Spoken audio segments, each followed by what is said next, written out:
ਖਾਲਸਾ ਜੀ ਚੈਨਲ ਨੂੰ ਸਬਸਕ੍ਰਾਈਬ ਕਰਨ ਤੋਂ ਬਾਅਦ 'ਚ ਆਲ ਨੋਟੀਫਿਕੇਸ਼ਨ ਨੂੰ ਜ਼ਰੂਰ ਔਨ ਕਰੋ ਤਾਂ ਕਿ ਸਾਡੀ ਕਥਾ ਕੀਰਤਨ ਦੀ ਹਰ ਵੀਡੀਓ ਤੁਹਾਡੇ ਤੱਕ ਪਹੁੰਚਦੀ ਰਹੇ ਅਤੇ ਵੀਡੀਓ ਨੂੰ ਲਾਈਕ ਕਰਨਾ ਨਾ ਭੁੱਲਣਾ ਜੀ। 10 ਪਾਤਸ਼ਾਹੀਆਂ ਦੇ ਪ੍ਰਤੱਖ ਸਰੂਪ ਗੁਰਤਾ ਗੱਦੀ ਤੇ ਸੁਭਾਏਮਾਨ ਹਜੂਰ ਸਤਿਗੁਰੂ ਧੰਨ ਸ਼੍ਰੀ ਗੁਰੂ ਗ੍ਰੰਥ ਸਾਹਿਬ ਜੀ ਅਕਾਲ ਪੁਰਖ ਮਾਲਕ ਪਾਤਸ਼ਾਹ ਦੀ ਪਾਵਨ ਗੋਦ ਅੰਦਰ ਬਾਜਾਂ ਵਾਲੇ ਚੋਜੀ ਪ੍ਰੀਤਮ ਸਰਬੰਸ ਸਦਾਨੀ ਧੰਨ ਸ਼੍ਰੀ ਗੁਰੂ ਗੋਬਿੰਦ ਸਿੰਘ ਸਾਹਿਬ ਮਹਾਰਾਜ ਜੀ ਦੇ ਇਸ ਪਾਵਨ ਮਹਾਨ ਪਵਿੱਤਰ ਪ੍ਰਗਟ ਸਥਾਨ ਤਖਤ ਸ਼੍ਰੀ ਹਰਮੰਦਰ ਜੀ ਸ਼੍ਰੀ ਪਟਨਾ ਸਾਹਿਬ ਦੀ ਪਾਵਨ ਇਲਾਹੀ ਸਰਜ਼ਮੀਂ ਤੇ ਗੁਰੂ ਆਸੀਸ ਦੇ ਸਦਕਾ ਪਾਵਨ ਲੜੀਵਾਰ ਇਤਿਹਾਸ ਸਰਵਣ ਕਰਦਿਆਂ ਸਾਹਿਬ ਜੀ ਦੀਆਂ ਬਖਸ਼ਿਸ਼ਾਂ ਦੇ ਪਾਤਰ ਬਣਨ ਲਈ ਜੁੜ ਬੈਠੇ ਗੁਰੂ ਸਵਾਰੇ ਖਾਲਸਾ ਜੀਓ, ਆਓ ਸਾਹਿਬ ਜੀ ਦੀਆਂ ਮਿਹਰਾਮਤਾਂ ਦੇ ਸਦਕਾ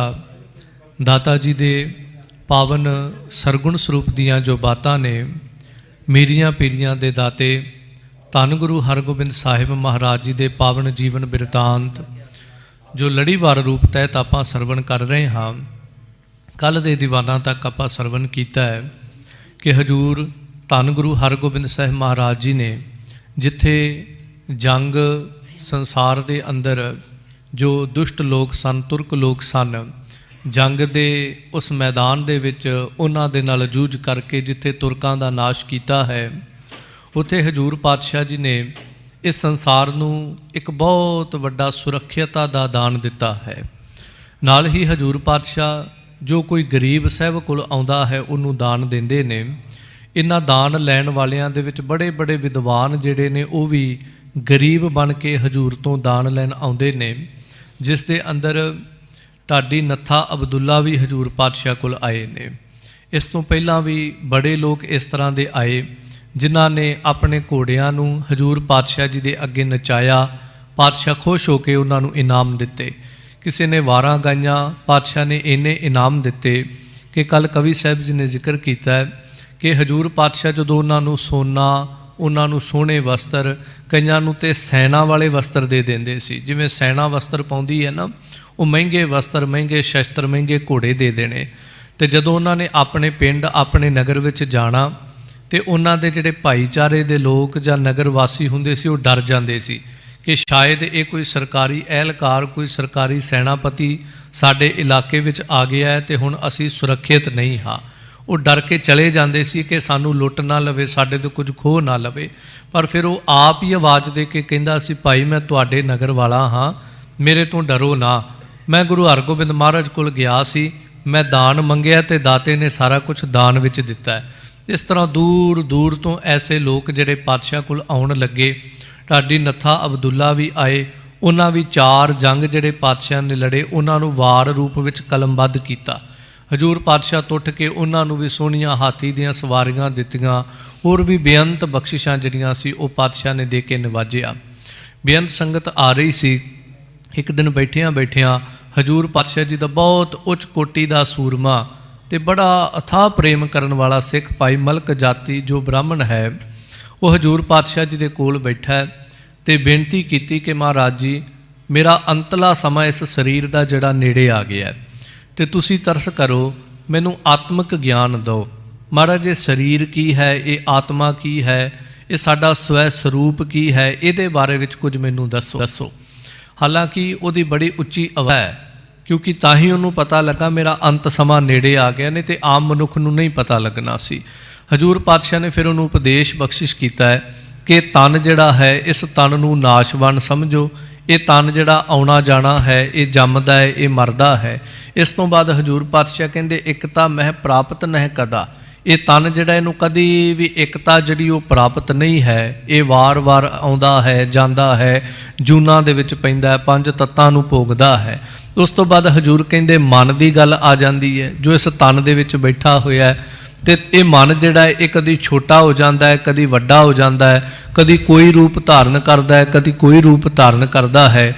ਹਜੂਰ ਨੇ ਫਿਰ ਬਾਣੀ ਅੰਦਰ ਜਦੋਂ ਬਚਨ ਆਉਂਦਾ ਹੈ ਕਿ ਇਹ ਮਨ ਜਿਹੜਾ ਇੰਨਾ ਕੁ ਚੰਚਲ ਹੈ। ਗੁਰੂ ਅਮਰਦਾਸ ਮਹਾਰਾਜ ਤੇ ਇੱਥੋਂ ਤੱਕ ਕਹਿੰਦੇ ਇਹ ਮਨ ਚੰਚਲਾ, ਚਤੁਰਾਈ ਕਿੰਨਾ ਨਾ ਪਾਇਆ, ਤੂੰ ਬੜਾ ਚੰਚਲ ਹੈ, ਤੂੰ ਚਤੁਰਾਈਆਂ ਕਰਦਾ ਹੈ।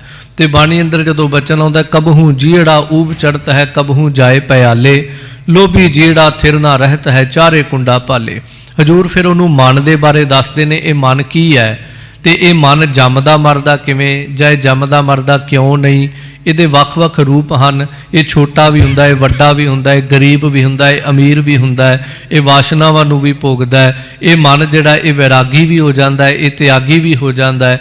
ਇਹਦੇ ਬੜੇ ਰੂਪ ਹਨ। ਇਹ ਫਿਰ ਅੱਗੇ ਇੰਦਰੀਆਂ ਦੇ ਨਾਲ ਜੁੜਿਆ ਹੋਇਆ ਹੈ ਤੇ ਇੰਦਰੇ ਫਿਰ ਜਿਹੜੇ ਉਹ ਸੰਸਾਰ ਦੇ ਨਾਲ ਕਿਸ ਤਰ੍ਹਾਂ ਜੁੜੇ ਨੇ। ਇੰਜ ਹਜੂਰ ਪਾਤਸ਼ਾਹ ਇਸ ਮਲਕ ਜਾਤੀ ਨੂੰ ਸਾਰਾ ਉਪਦੇਸ਼ ਜਿਹੜਾ ਆਤਮਿਕ ਗਿਆਨ ਦਾ ਉਪਦੇਸ਼ ਹਜੂਰ ਪਾਤਸ਼ਾਹ ਜੀ ਇਹਨੂੰ ਬਖਸ਼ ਰਹੇ ਨੇ। ਸੋ ਕੱਲ ਦੇ ਦੀਵਾਨਾਂ ਤਹਿਤ ਸਤਿਕਾਰਯੋਗ ਗਿਆਨੀ ਦਲਜੀਤ ਸਿੰਘ ਜੀ ਹੈੱਡ ਕਥਾਵਾਚਕ, ਤਿੰਨਾਂ ਪਾਸੋਂ ਆਪਾਂ ਕੱਲ ਸਰਵਣ ਕੀਤਾ ਹੈ। ਆਓ ਇਸ ਪਾਵਨ ਇਤਿਹਾਸ ਦੀ ਲੜੀ ਨੂੰ ਅਗਾਂਹ ਤੋਰਨ ਦਾ ਯਤਨ ਕਰੀਏ। ਜਿਤਨੇ ਵੀ ਸਰੀਰ ਸੰਸਾਰ ਭਰ ਵਿੱਚ ਬਹਿ ਕੇ ਸਰਵਣ ਕਰ ਰਹੇ ਹਾਂ, ਅਰਦਾਸ ਕਰੋ ਮਾਲਕ ਸਾਹਿਬ ਜੀ ਸਾਨੂੰ ਸਭਨਾਂ ਨੂੰ ਮਨ ਬਿਰਤੀਆਂ ਸੁਰਤ ਇੰਦਰੀਆਂ ਦੀ ਇਕਾਗਰਤਾ ਦਿਓ, ਪ੍ਰੇਮ ਭਾਵਨਾ ਪ੍ਰੀਤ ਪ੍ਰਤੀਤ ਦੀ ਦਾਤ ਦਿਓ, ਕੁਝ ਕਹਿਣ ਸੁਣਨ ਦਾ ਬਲ ਬਖਸ਼ਿਸ਼ ਕਰੋ। ਆਓ ਸਾਰੇ ਮਿਲ ਜੁਲ ਕੇ ਬੜੀ ਭਾਵਨਾ ਤਹਿਤ ਇੱਕ ਵਾਰ ਉਚਾਰਨ ਕਰਦਿਆਂ ਆਖਣਾ ਕਰੋ ਜੀ, ਸਤਨਾਮ ਸ੍ਰੀ ਵਾਹਿਗੁਰੂ ਜੀ। ਮਨ ਕੀ ਗਤਾ ਗਤੀ ਜੋ ਲਖੈ। ਸਭ ਕਹਿੰਦੇ ਇਹ ਮਨ ਜਿਹੜਾ ਨਾ ਬੜਾ ਹੀ ਚੰਚਲ ਹੈ, ਪਰ ਕਮਾਲ ਦੀ ਗੱਲ ਹੈ ਆਤਮਾ ਜਿਹੜੀ ਹੈ ਉਹ ਅਚਲ ਹੈ। ਫਿਰ ਹਜੂਰ ਪਾਤਸ਼ਾਹ ਸਮਝਾਉਂਦੇ ਨੇ ਇਹ ਮਨ ਦੀ ਗਤਾ ਗਤੀ ਜਿਹੜੀ ਹੈ ਨਾ, ਇਹ ਮਨ ਦਾ ਵੇਗ, ਇਹ ਮਨ ਦੀ ਰਫ਼ਤਾਰ, ਇਸ ਮਨ ਦੀ ਭਟਕਣਾ ਨੂੰ, ਇਹ ਮਨ ਕਿਉਂ ਭਟਕਦਾ ਹੈ? ਕਿਉਂਕਿ ਜਦੋਂ ਵੀ ਸਾਡਾ ਬਾਣੀ ਪੜ੍ਹਦਿਆਂ ਸਿਮਰਨ ਕਰਦਿਆਂ ਮਨ ਭਟਕਦਾ ਹੈ ਤਾਂ ਆਪਾਂ ਨੂੰ ਪਤਾ ਹੁੰਦਾ ਵੀ ਕਿਉਂ ਭਟਕ ਰਿਹਾ, ਕਿੱਧਰ ਜਾ ਰਿਹਾ, ਕਿਹੜੀ ਵਾਸ਼ਨਾ ਭੋਗ ਰਿਹਾ, ਜਾਂ ਕਿਸ ਮਨੁੱਖ ਦੇ ਉੱਤੇ ਮਨ ਜਾ ਰਿਹਾ, ਕਿਸ ਪਦਾਰਥ ਵਿੱਚ ਮਨ ਜਾ ਰਿਹਾ। ਤਾਂ ਹਜੂਰ ਕਹਿੰਦਾ ਜਿਹੜਾ ਇਸ ਤੋਂ ਅਗਾਂਹ ਤੁਰ ਪੈਂਦਾ, ਇਸ ਮਨ ਨੂੰ ਬੜੇ ਸੂਖਸ਼ਮ ਬਾਰੀਕ ਤੀਕਸ਼ਣ ਬੁੱਧੀ ਨਾਲ ਇਸ ਮਨ ਨੂੰ ਸਮਝਦਾ ਹੈ, ਸੁਰਤ ਦੇ ਗਿਆਨ ਦੇ ਨਾਲ, ਸੁਰਤ ਦੀ ਇਕਾਗਰਤਾ ਦੇ ਨਾਲ ਇਸ ਮਨ ਦੀ ਗਤੀ ਨੂੰ, ਇਹਦੀ ਰਫ਼ਤਾਰ ਨੂੰ, ਇਹਦੇ ਸਰੂਪ ਨੂੰ ਜਿਹੜਾ ਜਾਣ ਲੈਂਦਾ ਹੈ। ਸਭ ਤੇ ਨਿਆਰੋ ਸਭ ਕੀ ਬਿਖੈ। ਉਹਨੂੰ ਫਿਰ ਸਮਝ ਆਉਂਦੀ ਹੈ ਕਿ ਉਹ ਆਤਮਾ ਜਿਹੜੀ ਹੈ ਤੇ ਆਤਮਾ ਅੰਦਰ ਉਹ ਪਰਮਾਤਮਾ ਜਿਹੜਾ ਜੋਤੀ ਸਰੂਪ ਹੈ ਉਹ ਸਾਰਿਆਂ ਦੇ ਵਿੱਚ ਟਿਕਿਆ ਹੈ ਤੇ ਸਭ ਤੇ ਨਿਆਰੋ, ਉਹ ਸਾਰਿਆਂ ਤੋਂ ਨਿਰਲੇਪ ਵੀ ਹੈ, ਉਹ ਸਾਰਿਆਂ ਦੇ ਵਿੱਚ ਵੀ ਹੈ। ਜੋ ਕਮਲ ਰਹਿ ਵਿੱਚ ਪਾਣੀ ਹੈ, ਉਹ ਪਾਣੀ ਦੀ ਤਰ੍ਹਾਂ ਜਿਵੇਂ ਕਮਲ ਪਾਣੀ 'ਚ ਰਹਿੰਦਾ ਪਰ ਪਾਣੀ ਤੋਂ ਨਿਰਲੇਪ। ਇੰਜ ਸਭ ਮਹਿ ਜੋਤ ਜੋਤ ਹੈ ਸੋਏ, ਤਿਸ ਦਾ ਚਾਨਣ ਸਭ ਮਹਿ ਚਾਨਣ ਹੋਏ। ਉਹ ਸਾਰਿਆਂ ਦੇ ਅੰਦਰ ਇੱਕ ਸਰੂਪ ਹੋਇਆ ਪਰ ਸਾਰਿਆਂ ਤੋਂ ਨਿਆਰਾ ਤੇ ਅਲੇਪ ਹੈ। ਜਾਨਨੀ ਜੋ ਬੁੱਧ ਤੇ ਅਹੈ। ਉਹੀ ਜਾਣਨੀ ਹੈ ਜੋ ਆਤਮਾ ਹੈ, ਉਹਨੂੰ ਜਿਹੜਾ ਮਨੁੱਖ ਬੜੀ ਇਕਾਗਰਤਾ ਦੇ ਨਾਲ, ਅਭਿਆਸ ਦੇ ਨਾਲ, ਸਿਮਰਨ ਨਾਲ ਜਾਣ ਲੈਂਦਾ ਹੈ। ਬਿਸਾਰਿਖੀ ਕਨ ਕੋ ਨਹਿ ਲਹੈ। ਉਹਨੂੰ ਫਿਰ ਸਮਝ ਆਉਂਦੀ ਕਿ ਇਹ ਜਿਹੜੇ ਵਿਸ਼ੇ ਰਖੀਕਨ ਕੋ ਨਹਿ ਲਹੈ, ਕਿ ਇਹ ਜਿਹੜਾ ਵਿਸ਼ੇ ਆ ਨਾ, ਜਿਹੜੇ ਵਕਾਰ ਨੇ, ਇਹ ਇੰਦਰੀਆਂ ਦਾ ਵਿਸ਼ਾ ਹੈ, ਇਹ ਸਾਡੇ ਇੰਦਰੀਆਂ ਨਾਲ ਜੁੜੇ ਹੋਏ ਹਨ। ਸਭ ਤੇ ਨਿਕਟ ਸਭਨ ਤੇ ਦੂਰ। ਉਹ ਅਕਾਲ ਪੁਰਖ ਪਰਮੇਸ਼ਰ ਜੋ ਆਤਮ ਸਰੂਪ ਹੈ, ਸਾਰਿਆਂ ਦੇ ਨੇੜੇ ਹੈ, ਸਾਰਿਆਂ ਦੇ ਸਾਡੇ ਤੁਹਾਡੇ ਅੰਦਰ ਸਮਾਇਆ, ਪਰ ਸਭ ਤੇ ਦੂਰ। ਉਹ ਸਾਰਿਆਂ ਦੇ ਅੰਦਰ ਰਹਿੰਦਿਆਂ ਹੋਇਆ ਵੀ ਸਾਡੇ ਤੋਂ ਬਹੁਤ ਦੂਰ ਹੈ, ਸਾਡੀ ਪਕੜ ਤੋਂ ਪਰੇ ਹੈ, ਇਹਨਾਂ ਇੰਦਰੀਆਂ ਦੀ ਪਕੜ ਤੋਂ ਪਰੇ। ਉਹ ਅੱਖਾਂ ਦਾ ਵਿਸ਼ਾ ਨਹੀਂ, ਉਹ ਕੰਨਾਂ ਦਾ ਵਿਸ਼ਾ ਨਹੀਂ, ਕੋਲ ਰਹਿੰਦਿਆਂ ਵਿੱਚ ਸਮਾਇਆ ਹੁੰਦਿਆਂ ਵੀ ਉਹ ਸਭ ਤੋਂ ਦੂਰ ਹੈ। ਸਚ ਦਾ ਆਨੰਦ ਰਹਿਓ ਭਰਪੂਰ। ਸਭ ਕਹਿੰਦੇ ਉਹ ਸਤ ਚਿਤ ਆਨੰਦ ਸਰੂਪ ਜੋ ਪਰਮਾਤਮਾ ਆਤਮ ਸਰੂਪ ਹੈ ਉਹ ਸਾਰਿਆਂ ਦੇ ਅੰਦਰ ਪਰਿਪੂਰਨ ਹੈ। ਜਲ ਥਲ ਮਹੀਲ ਪੂਰਿਆ, ਸੁਆਮੀ ਸਿਰਜਣਹਾਰ, ਅਨੇਕ ਭਾਂਤ ਹੋਏ ਪਸਰਿਆ, ਨਾਨਕ ਏਕ ਓੰਕਾਰ। ਉਹ ਪਰਿਪੂਰਨ ਹੈ। ਜਿਸ ਅਲੰਬ ਕੋ ਲਹਿ ਸਮੁਦਾਇ। ਜਿਸ ਦੇ ਅਲੰਬ ਆਸਰੇ ਦੇ ਉੱਤੇ ਆ ਸਾਰਾ ਸਮੂਹ ਸਮੁੱਚਾ ਸੰਸਾਰ, ਇਹ ਖੰਡ ਬ੍ਰਹਿਮੰਡ ਜਿਹੜੇ ਇਹ ਟਿਕੇ ਹੋਏ ਹਨ, ਜਿਸ ਦਾ ਆਸਰਾ ਸਭ ਕੋਈ ਲੈ ਰਿਹਾ ਹੈ। ਜੜ ਸਭ ਜੇ ਚੇਤਨ ਹੋਏ ਜਾਏ। ਇਹ ਜੜ ਵਸਤੂਆਂ ਵੀ ਉਹਦਾ ਆਸਰਾ ਲੈ ਕੇ ਚੇਤਨ ਹੋ ਜਾਂਦੀਆਂ ਨੇ। ਜਿੰਨਾ ਚਿਰ ਸਾਡੇ ਤੁਹਾਡੇ ਵਿੱਚ ਆਤਮਾ ਨਹੀਂ ਸੀ, ਆਪਾਂ ਜੜ ਸੀ। ਜਦੋਂ ਉਹਦੀ ਜੋਤ ਸਾਡੇ ਵਿੱਚ ਆ ਕੇ ਸਾਰਿਆਂ ਸਰੀਰਾਂ 'ਚ ਆਪਣੇ 'ਚ ਟਿਕਦੀ ਹੈ ਤੇ ਆਪਾਂ ਉਸੇ ਵੇਲੇ ਚੇਤਨ ਹੋ ਜਾਂਦੇ ਆ। ਤੇ ਜਦੋਂ ਉਹ ਆਪਣੀ ਜੋਤ ਨੂੰ ਖਿੱਚ ਲੈਂਦਾ ਉਸੇ ਵੇਲੇ ਫਿਰ ਅਸੀਂ ਜੜ ਹੋ ਜਾਂਦੇ ਆ, ਫਿਰ ਢੇਰੀ ਹੋ ਜਾਂਦੇ। ਇੰਦ ਸਾਹਿਬ ਕਹਿੰਦੇ ਉਹਦਾ ਆਸਰਾ ਪਾ ਕੇ ਜੜ ਜਿਹੜੇ ਨੇ ਉਹ ਚੇਤਨ ਹੋ ਜਾਂਦੇ ਹਨ। ਸੋ ਸਰੂਪ ਤੂੰ ਆਪਣੋ ਜਾਣ। ਤੇ ਇਹ ਮਲਕ ਜਾਤੀ ਉਹ ਜਿਹੜਾ ਸਰੂਪ ਹੈ ਨਾ, ਜੋ ਆਤਮ ਸਰੂਪ ਹੈ, ਜੋ ਸਵੈ ਸਰੂਪ ਹੈ ਸਾਡਾ, ਜੋ ਆਤਮਾ ਤੇ ਪਰਮਾਤਮਾ ਦਾ ਇੱਕ ਸਰੂਪ ਹੈ, ਉਹ ਸਰੂਪ ਤੂੰ ਆਪਣਾ ਜਾਣ। ਤੂੰ ਸਰੀਰ ਨਹੀਂ ਹੈ, ਤੂੰ ਮਨ ਨਹੀਂ ਹੈ, ਤੂੰ ਇੰਦਰੇ ਨਹੀਂ ਹੈ। ਨਿਰਵਿਕਾਰ ਅਬਨਾਸੀ ਮਾਨ। ਜਿਹੜਾ ਤੇਰਾ ਸਵੈ ਸਰੂਪ ਹੈ ਨਾ, ਇਹ ਸਾਨੂੰ ਸਾਰਿਆਂ ਨੂੰ ਹੀ ਹਜੂਰ ਸਮਝਾ ਰਿਹਾ। ਨਿਰਵਿਕਾਰ, ਇਹ ਵਿਕਾਰ ਰਹਿਤ ਹੈ।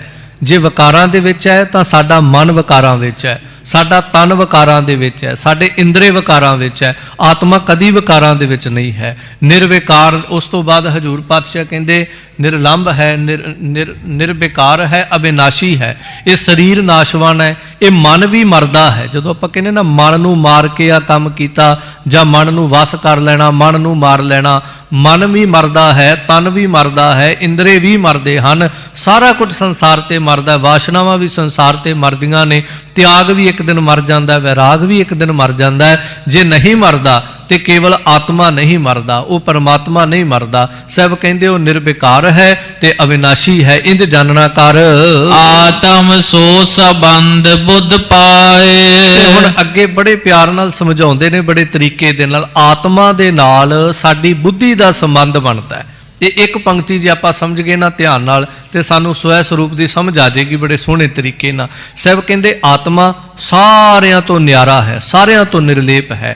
ਅੱਗੇ ਆਤਮਾ ਦੇ ਨਾਲ ਜਿਹੜਾ ਸੰਬੰਧ ਬਣਦਾ ਉਹ ਸਾਡੀ ਬੁੱਧੀ ਦਾ ਬਣਦਾ ਹੈ। ਨਹੀਂ ਵਾਸਤਵ ਕਲਪਤ ਗਾਏ। ਪਰ ਕਮਾਲ ਦੀ ਗੱਲ ਹੈ, ਇਹ ਵਾਸਤਵ ਵਿੱਚ ਨਹੀਂ ਹੈ, ਇਹ ਕਲਪਨਾ ਹੈ, ਇਹ ਕਲਪਤ ਹੈ ਕਿ ਬੁੱਧੀ ਦਾ ਸੰਬੰਧ ਆਤਮਾ ਨਾਲ ਬਣਦਾ ਪਿਆ। ਇਹ ਅਸਲ ਵਿੱਚ ਨਹੀਂ ਹੈ, ਇਹ ਦਿਖਾਈ ਮਾਤਰ ਨਹੀਂ ਦੇ ਰਿਹਾ। ਸਭ ਕਹਿੰਦੇ ਕਲਪਨਾ ਮਾਤਰ ਬਣਦਾ ਪਿਆ ਹੈ। ਬੁੱਧ ਸੋ ਮਨ ਸੰਬੰਧ ਹੋਏ ਜਾਵੇ। ਇਹ 4-5 ਇੱਕ ਲਾਈਨ ਦੇ ਵਿੱਚ ਖੜੇ ਹੋਏ ਨੇ। ਤੁਸੀਂ ਇਹਨੂੰ ਇੱਕ ਕੁੰਡੀ ਨੂੰ ਦੂਜੀ ਨਾਲ ਜੋੜੋ, ਦੂਜੀ ਨੂੰ ਤੀਜੀ ਨਾਲ ਜੋੜੋ, ਗੱਲ ਸਮਝ ਆਏਗੀ। ਹਜੂਰ ਕਹਿੰਦੇ ਜਿਹੜੀ ਬੁੱਧੀ ਹੈ ਨਾ, ਜਿਹਨੂੰ ਆਪਾਂ ਦਿਮਾਗ ਕਹਿੰਦੇ ਆ, ਇਹਦਾ ਸੰਬੰਧ ਜਿਹੜਾ ਮਨ ਦੇ ਨਾਲ ਜਾ ਕੇ ਬਣਦਾ ਹੈ। ਮਨ ਸੋ ਇੰਦਰੀ ਤਿਮਹੀ ਪਾਵੈ। ਤੇ ਜਿਵੇਂ ਬੁੱਧੀ ਦਾ ਸੰਬੰਧ ਮਨ ਨਾਲ ਬਣਿਆ, ਇਸੇ ਤਰ੍ਹਾਂ ਜਿਹੜੇ ਸਾਡੇ ਇੰਦਰੇ ਨੇ ਇਹ ਮਨ ਦੇ ਨਾਲ ਸੰਬੰਧ ਬਣਾਉਂਦੇ ਨੇ। ਇੰਜ ਕਹਿ ਲਓ, ਉਹਦਾ ਜੋੜ ਉਹਦੇ ਨਾਲ ਜੁੜ ਗਿਆ, ਉਹਦਾ ਜੋੜ ਉਹਦੇ ਨਾਲ ਜੁੜ ਗਿਆ। ਜਿਵੇਂ ਇੱਕ ਤਾਰ ਨੂੰ ਦੂਜੀ ਨਾਲ ਜੋੜਤਾ, ਉਹਦੇ 'ਚ ਕਰੰਟ ਆ ਗਿਆ, ਅੱਗੇ ਉਹਨੂੰ ਉਹਦੇ ਅੱਗੇ ਜੋੜਤਾ, ਉਹਦੇ ਵਿੱਚ ਕਰੰਟ ਆ ਗਿਆ। ਇੰਜ ਹਜੂਰ ਕਹਿੰਦੇ ਬੁੱਧੀ ਮਨ ਨਾਲ ਜੁੜ ਗਈ, ਮਨ ਇੰਦਰੀਆਂ ਨਾਲ ਜੁੜ ਗਿਆ ਹੈ। ਇੰਦਰਾ ਸੰਗ ਪਦਾਰਥ ਹੋਏ। ਇੰਦਰੇ ਜਿਹੜੇ ਨੇ ਸਾਡੇ, ਆ ਅੱਖਾਂ, ਆ ਕੰਨ, ਆ ਨਾਸਕਾ, ਆ ਜ਼ੁਬਾਨ, ਆ ਚਮੜੀ, ਇਹ ਸਾਰੇ ਜਿਹੜੇ ਹਨ ਇਹ ਅੱਗੇ ਫਿਰ ਪਦਾਰਥਾਂ ਦੇ ਨਾਲ ਜੁੜ ਜਾਂਦੇ ਹਨ। ਜਾਣਿਓ ਪਰ ਜਗਤ ਹੈ ਜੋਏ। ਇਹ ਫਿਰ ਸਾਨੂੰ ਜਦੋਂ ਪਤਾ ਲੱਗਦਾ ਨਾ ਕਿ ਸੰਸਾਰ ਹੈ, ਇਹ ਇੰਦਰੇ ਸਾਨੂੰ ਦੱਸਦੇ ਨੇ। ਵੈਸੇ ਤੇ ਜਿਹੜਾ ਆਤਮਿਕ ਗਿਆਨ ਦਾ ਕਨਸੈਪਟ ਹੈ ਬਹੁਤ ਗਹਿਰਾ ਤੇ ਬੜਾ ਲੰਬਾ ਹੈ। ਕੋਸ਼ਿਸ਼ ਹੈ ਸੰਖੇਪ ਚ ਆਪਾਂ ਸਮਝ ਜਾਈਏ। ਸਾਡੀਆਂ ਅੱਖਾਂ ਨੇ ਕਿਸੇ ਚੀਜ਼ ਨੂੰ ਵੇਖਿਆ ਤੇ ਉਸੇ ਵੇਲੇ ਸਾਨੂੰ ਪਤਾ ਲੱਗਾ ਇਹ ਫਲਾਣੀ ਚੀਜ਼ ਹੈ। ਇਹ ਕਿਵੇਂ ਪਤਾ ਲੱਗਾ? ਇਹ ਇੰਦਰੇ ਜਿਹੜੇ ਇਹਨਾਂ ਨੇ ਚੀਜ਼ ਨਾਲ ਸੰਬੰਧ ਪੈਦਾ ਕੀਤਾ। ਅੱਖਾਂ ਨੇ ਕਿਸੇ ਪਦਾਰਥ ਨੂੰ ਵੇਖਿਆ, ਉਹਦਾ ਸੰਬੰਧ ਅੱਖਾਂ ਨਾਲ ਬਣਿਆ। ਅੱਖਾਂ ਦਾ ਸੰਬੰਧ ਮਨ ਦੇ ਨਾਲ ਬਣਿਆ, ਇੰਦਰੀਆਂ ਦਾ ਸੰਬੰਧ ਮਨ ਨਾਲ ਬਣਿਆ, ਮਨ ਦਾ ਸੰਬੰਧ ਅੱਗੇ ਜਾ ਕੇ ਬੁੱਧੀ ਦੇ ਨਾਲ, ਦਿਮਾਗ ਦੇ ਨਾਲ ਬਣਿਆ। ਇੰਨੀ ਸਪੀਡ ਦੇ ਵਿੱਚ ਇਹ ਸਾਰਾ ਕੁਝ ਚੱਲਿਆ। ਤੁਸੀਂ ਕਈ ਵਾਰ ਦੇਖੋਗੇ ਡਾਕਟਰ ਕਹਿੰਦੇ ਆ ਵੀ ਇਹ ਬੰਦਾ ਦੇਖ ਰਿਹਾ ਪਰ ਪਹਿਚਾਨ ਨਹੀਂ ਰਿਹਾ ਕਿਸੇ ਨੂੰ। ਕਈ ਵਾਰ ਕੋਈ ਬੜਾ ਸੀਰੀਅਸ ਹੋਵੇ, ਆਪਾਂ ਕਹਿੰਦੇ ਉਹ ਦੇਖਦਾ ਪਿਆ ਪਰ ਪਹਿਚਾਨਦਾ ਨਹੀਂ ਪਿਆ। ਇਹਦਾ ਮਤਲਬ ਉਹਦੀਆਂ ਅੱਖਾਂ ਕੰਮ ਕਰ ਰਹੀਆਂ ਨੇ, ਪਰ ਉਹ ਅੱਗੇ ਦੀ ਅੱਗੇ ਜਿਹੜਾ ਜੋੜ ਲੱਗਾ ਹੋਇਆ ਸੀ, ਉਹ ਤਾਰ, ਉਹ ਕਨੈਕਸ਼ਨ ਕਿਤੇ ਨਾ ਕਿਤੇ ਟੁੱਟ ਚੁੱਕਾ ਹੈ। ਹੁਣ ਉਹਦੀ ਬੁੱਧੀ ਜਿਹੜੀ ਪਹਿਚਾਨ ਨਹੀਂ ਕਰ ਪਾਉਂਦੀ ਵੀ ਜਿਹੜਾ ਮੇਰੇ ਸਾਹਮਣੇ ਖੜਾ ਹੈ ਕੌਣ ਹੈ। ਕਈ ਵਾਰ ਬੰਦਾ ਪਦਾਰਥ ਖਾ ਰਿਹਾ ਪਰ ਉਹ ਕਹਿੰਦਾ ਮੈਨੂੰ ਪਤਾ ਹੀ ਨਹੀਂ ਲੱਗ ਰਿਹਾ ਇਹ ਮਿੱਠਾ ਹੈ, ਇਹ ਖੱਟਾ ਹੈ, ਪਤਾ ਹੀ ਨਹੀਂ ਚੱਲ ਰਿਹਾ, ਖਾਧੀ ਜਾ ਰਹੇ ਆ। ਇਸੇ ਤਰ੍ਹਾਂ ਇਹ ਸਾਰੇ ਇੰਦਰੀਆਂ ਦਾ ਸੰਬੰਧ ਜਿਹੜਾ ਹੈ ਉਹ ਮਨ ਦੇ ਨਾਲ ਜਾ ਕੇ ਬਣਦਾ ਪਿਆ। ਸੰਸਾਰ ਦਾ ਇੰਦਰੀਆਂ ਨਾਲ, ਇੰਦਰੀਆਂ ਦਾ ਮਨ ਦੇ ਨਾਲ, ਤੇ ਮਨ ਦਾ ਬੁੱਧੀ ਨਾਲ ਬਣਦਾ। ਇਹਦੇ ਸੰਸਾਰ ਦੀ ਸਮਝ ਆਉਂਦੀ ਹੈ। ਇੰਦਰਾ ਤੇ ਮਨ ਲਿਹੋ ਹਟਾਏ। ਸਭ ਕਹਿੰਦੇ ਮਲਕ ਜਾਤੀ ਤੈਨੂੰ ਬੜਾ ਸੌਖਾ ਜਿਹਾ ਤਰੀਕਾ ਦੱਸਦੇ ਆ, ਬਹੁਤੇ ਲੰਮੇ ਚੱਕਰਾਂ 'ਚ ਪੈਣ ਦੀ ਲੋੜ ਹੀ ਨਹੀਂ। ਆ ਜਿਹੜਾ ਮਨ ਹੈ ਨਾ, ਇਹ ਇੰਦਰੀਆਂ ਨਾਲ ਜੁੜਿਆ, ਇੰਦਰੇ ਸੰਸਾਰ ਨਾਲ ਜੁੜੇ, ਤੂੰ ਇਹਨੂੰ ਵਿੱਚੋਂ ਕੱਢ ਦੇ। ਬਸ ਜਦੋਂ ਤੂੰ ਇਸ ਮਨ ਨੂੰ ਇੰਦਰੀਆਂ ਦੇ ਨਾਲੋਂ ਸੰਬੰਧ ਤੋੜ ਦੇਂਗਾ, ਫਿਰ ਅੱਖਾਂ ਸੰਸਾਰ ਨੂੰ ਵੇਖੀ ਜਾਣ, ਕੀ ਫਰਕ ਪੈਂਦਾ? ਜਦੋਂ ਉਹ ਜਿਹੜਾ ਸੁਨੇਹਾ ਮੈਸੇਜ ਅੱਗੇ ਬੁੱਧੀ ਤੱਕ ਪਹੁੰਚਣਾ ਹੈ, ਇਹ ਦਿਮਾਗ ਨੇ ਸਾਰਾ ਖੁਰਾਪਾਤ ਕਰਨਾ ਹੈ ਤੇ ਮਨ ਨੇ ਗੱਲ ਦਿਮਾਗ ਤੱਕ ਪਹੁੰਚਾਉਣੀ। ਇੰਜ ਸਮਝ ਲਓ 4 ਬੰਦੇ ਇੱਕ ਲਾਈਨ 'ਚ ਖੜੇ ਨੇ, ਉਹ ਇੱਕ ਉਹਨੂੰ ਚੀਜ਼ ਫੜਾਉਂਦਾ ਹੈ, ਉਹਨੂੰ ਚੀਜ਼ ਫੜਾਉਂਦਾ ਹੈ, ਵਿੱਚੋਂ ਇੱਕ ਬੰਦਾ ਹਟਾ ਦਿਓ, ਪਹਿਲੇ ਨੇ ਦੂਜੇ ਨੂੰ ਚੀਜ਼ ਫੜਾਤੀ, ਤੀਜਾ ਪਿੱਛੇ ਹਟ ਗਿਆ, ਚੌਥੇ ਤੱਕ ਚੀਜ਼ ਹੀ ਨਹੀਂ ਪਹੁੰਚੀ, ਕਹਾਣੀ ਖਤਮ ਹੋ ਗਈ। ਹਜੂਰ ਬੜੇ ਸੁਖੈਨ ਤਰੀਕੇ ਨਾਲ ਸਮਝਾਉਂਦੇ ਹੈ ਕਿ ਇਸ ਮਨ ਨੂੰ ਪਿੱਛੇ ਹਟਾ ਲੈਣਾ ਕਰ, ਔਰ ਅੰਤਰ ਹੀ ਰਾਖ ਟਿਕਾਏ। ਤੇ ਮਨ ਨੂੰ ਪਿੱਛੇ ਹਟਾ ਕੇ ਪਤਾ ਕੀ ਕਰਨਾ ਹੈ, ਇਸ ਮਨ ਨੂੰ ਉਸ ਲਾਈਨ ਚੋਂ ਬਾਹਰ ਕੱਢ ਕੇ ਆਪਣੇ ਸਵੈ ਸਰੂਪ ਦੇ ਅੰਦਰ ਟਿਕਾਲਾ, ਆਪਣੇ ਅੰਤःਕਰਨ ਦੇ ਅੰਦਰ ਟਿਕਾ ਲੈਣਾ ਕਰ। ਮਿਟੈ ਜਗਤ ਆਤਮ ਸੋ ਮਿਲੈ। ਤੇਰਾ ਜਗਤ ਦਾ ਸਾਰਾ ਰੌਲਾ ਜਿਹੜਾ ਇਹਨੇ ਆਪਣੇ ਆਪ ਹੀ ਮਿਟ ਜਾਣਾ ਹੀ। ਇਹ ਮਨ ਦੇ ਸਾਰੇ ਚੱਕਰ ਪਾਏ ਹੋਏ ਨੇ, ਮਨ ਪਛਾਂ ਹੋ ਜਾਏਗਾ, ਮਨ ਆਪਣੇ ਘਰੇ ਟਿਕ ਜਾਏਗਾ ਜਾ ਕੇ, ਫਿਰ ਇੰਦਰੇ ਸੰਸਾਰ ਨਾਲ ਜੁੜੇ ਰਹਿਣਗੇ, ਇੱਕ ਵੱਖਰਾ ਪਾਸਾ ਹੋ ਜਾਣਾ। ਬੁੱਧੀ ਆਪਣੇ ਪਾਸੇ ਤੁਰੀ ਫਿਰੇਗੀ, ਮਨ ਵਿੱਚੋਂ ਪਾਸੇ ਹੋ ਗਿਆ, ਉਹ ਆਪਣੇ ਸਵੈ ਸਰੂਪ 'ਚ ਚਲਾ ਗਿਆ। ਤਾਂ ਹਜੂਰ ਪਾਤਸ਼ਾਹ ਕਹਿੰਦੇ ਉਸ ਤੋਂ ਬਾਅਦ ਸਾਰਾ ਕੁਝ ਜਿਹੜਾ ਆਤਮ ਸੋ ਮਿਲੈ, ਇਹ ਮਨ ਜਿਹੜਾ, ਇਹੋ ਮਨ ਸ਼ਕਤੀ, ਇਹੋ ਮਨ ਸੀਓ, ਇਹੋ ਮਨ ਪੰਚ ਤਤ ਕੋ ਜੀਓ, ਇਹ ਮਨ ਫਿਰ ਆਤਮਾ ਸਰੂਪ ਹੋ ਜਾਏਗਾ। ਫਿਰ ਤਾ ਲਹਿ ਬਹੁਰ ਨਹਿ ਚਲੈ। ਇਹ ਮਨ ਫਿਰ ਐਸਾ ਟਿਕੇਗਾ, ਇੱਕ ਵਾਰ ਜਦੋਂ ਆਪਣੇ ਸਵੈ ਸਰੂਪੀ ਘਰ ਦੇ ਵਿੱਚ ਟਿਕ ਗਿਆ, ਥਿਰਤਾ ਲਹਿ, ऐसी स्थिरता प्राप्त करेगा, ये परत के दोबारा भटकना ही नहीं करेगा। इम श्री हर गोबिंद बखाना। इस तरह हजूर पातशाह ने बड़े सुखैन तरीके दे नाल मलक जाति नूं सारा स्वै स्वरूप दा विषय जिहड़ा सी समझाउणा कीता। दिज और अंतर कीनस ध्याना। जिवें जिवें सुनदा गया, जिवें जिवें हजूर इनू एक एक पौड़ी चढ़ाउंदे गए भी इस तों अगे आ है, इस तों अगे आ है, ये सुरत करके इंज पौड़ियां चढ़दा गया ते इहदा ध्यान जिहड़ा स्वै स्वरूप विच टिक गया। गुरु कृपा ते खुले कपाट। गुरु कृपा दे नाल इकल्ला अभ्यास नहीं है, अभ्यास ते बड़े बड़े जोगी करते रहे ने, अज भी करते ने, बड़े साधक करते ने, पर नहीं कपाट खुलते। ये अभ्यास सिमरन साधना दे नाल गुरु कृपा भी चाहिदी है। ਤਾਂ ਹਜੂਰ ਨੇ ਜਦੋਂ ਕਿਰਪਾ ਕੀਤੀ ਇਹਦੇ ਕਪਾਟ ਖੁੱਲ ਗਏ ਹਨ। ਰਾਗ ਦ્વੈਸ ਕੋ ਨਾਸਿਓ ਠਾਟ। ਇਹਦੇ ਅੰਦਰ ਜਿਹੜਾ ਰਾਗ ਦ્વੈਸ ਦਾ ਘਰ ਬਣਿਆ ਸੀ, ਜਿਹੜੇ ਬੰਧਨ ਪਏ ਸੀ, ਜਿਹੜਾ ਸੰਗਲ ਪਿਆ ਹੋਇਆ ਸੀ, ਉਹ ਟੁੱਟ ਜਾਣਾ ਕੀਤਾ ਹੈ। ਦੁਬਿਧਾ ਕੀ ਸਾਂ ਕਰ ਛੁੱਟ ਗਏ। ਜਿਹੜੀ ਦੁਬਿਧਾ ਸੀ ਨਾ, ਜਿਹਨੂੰ ਬਾਣੀ ਕਹਿੰਦੀ ਦੁਬਿਧਾ ਬੌਰੀ ਮਨ ਬੌਰਾਇਆ, ਇਹ ਦੁਬਿਧਾ ਵਾਲੀ ਸੰਗਲੀ ਜਿਹੜੀ ਇਹ ਟੁੱਟ ਗਈ ਹੈ। ਬਿਰਤੀ ਸਰੂਪ ਵਿਖੈ ਥਿਰ ਭਾਈ। ਬਿਰਤੀ ਜਿਹੜੀ ਹੈ ਨਾ, ਇਹ ਸਵੈ ਸਰੂਪ ਦੇ ਅੰਦਰ ਜਾ ਕਰਕੇ ਟਿਕ ਗਈ ਹੈ ਕਿ ਮੈਂ ਕੌਣ ਆ, ਮੇਰਾ ਅਸਲ ਸਰੂਪ ਕੀ ਹੈ। ਇਹ ਚੀਜ਼ ਨੂੰ ਜਦੋਂ ਬੜੇ ਇਕਾਗਰਤਾ 'ਚ ਕੋਈ ਬਹਿ ਕੇ ਮਹਿਸੂਸ ਕਰਦਾ ਹੈ, ਕੋਈ ਇਹਨੂੰ ਕੋਖਦਾ ਹੈ, ਵਿਚਾਰਦਾ ਹੈ, ਸਮਝਦਾ ਹੈ, ਫਿਰ ਉਹਨੂੰ ਕਿਤੇ ਬਹੁਤ ਅਭਿਆਸ ਕਰਨ ਤੋਂ ਬਾਅਦ, ਗੁਰੂ ਕਿਰਪਾ ਦਾ ਪਾਤਰ ਬਣਨ ਤੋਂ ਬਾਅਦ, ਬੜੀ ਸਿਮਰਨ ਸਾਧਨਾ ਕਰਨ ਤੋਂ ਬਾਅਦ ਉਹਨੂੰ ਫਿਰ ਪਤਾ ਲੱਗਦਾ ਮੈਂ ਅਸਲ 'ਚ ਕੀ ਹਾਂ। ਨਹੀਂ ਤੇ ਆਪਾਂ ਨੂੰ ਇੰਨਾ ਹੀ ਪਤਾ ਸੀ ਸਰੀਰ ਆ, ਫਲਾਣਾ ਸੋ ਸਾਡਾ ਨਾਂ ਹੈ, ਫਲਾਣਾ ਸਾਡਾ ਪਿੰਡ ਹੈ, ਫਲਾਣਾ ਸਾਡਾ ਸ਼ਹਿਰ ਹੈ। ਸਾਨੂੰ ਤੇ ਅੱਜ ਤੱਕ ਪਤਾ ਹੀ ਨਹੀਂ ਵੀ ਅਸੀਂ ਹਾਂ ਕੌਣ, ਕਿੱਥੋਂ ਆਏ, ਕੀ ਕਰਨ ਵਾਸਤੇ ਆਏ ਆ। ਤਾਂ ਹਜੂਰ ਕਹਿੰਦੇ ਇੰਜ ਫਿਰ ਜਦੋਂ ਕੋਈ ਟਿਕ ਜਾਂਦਾ ਹੈ, ਤਾਂ ਇਹ ਮਲਕ ਜਾਤੀ ਜਦੋਂ ਟਿਕ ਗਿਆ, ਫਿਰ ਇਹਨੂੰ ਆਤਮਿਕ ਗਿਆਨ ਹੋਇਆ ਤੇ ਇਹਨੂੰ ਸਮਝ ਆ ਗਈ ਹੈ। ਆਪਨ ਹਿਰਦੈ ਮੈਂ ਅਚਰਜ ਜਾਣਾ। ਜਦੋਂ ਆਪਣੇ ਹਿਰਦੇ ਦੇ ਵਿੱਚ ਟਿਕ ਗਿਆ ਨਾ, ਸਵੈ ਸਰੂਪ ਅੰਦਰ ਟਿਕ ਗਿਆ, ਅਚਰਜ ਜਾਨਾ, ਹੈਰਾਨੀ ਨਾਲ ਭਰ ਗਿਆ। ਕਿਉਂਕਿ ਜਦੋਂ ਸੰਸਾਰ ਨੂੰ ਵੇਖ ਕੇ ਹੈਰਾਨੀ ਨਾਲ ਭਰ ਜਾਈਦਾ ਤੇ ਸੰਸਾਰ ਵੀ ਤੇ ਸਾਡੇ ਅੰਦਰ ਹੀ, ਬ੍ਰਹਿਮੰਡ ਵੀ ਤੇ ਸਾਡੇ ਅੰਦਰ ਹੀ ਹੈ।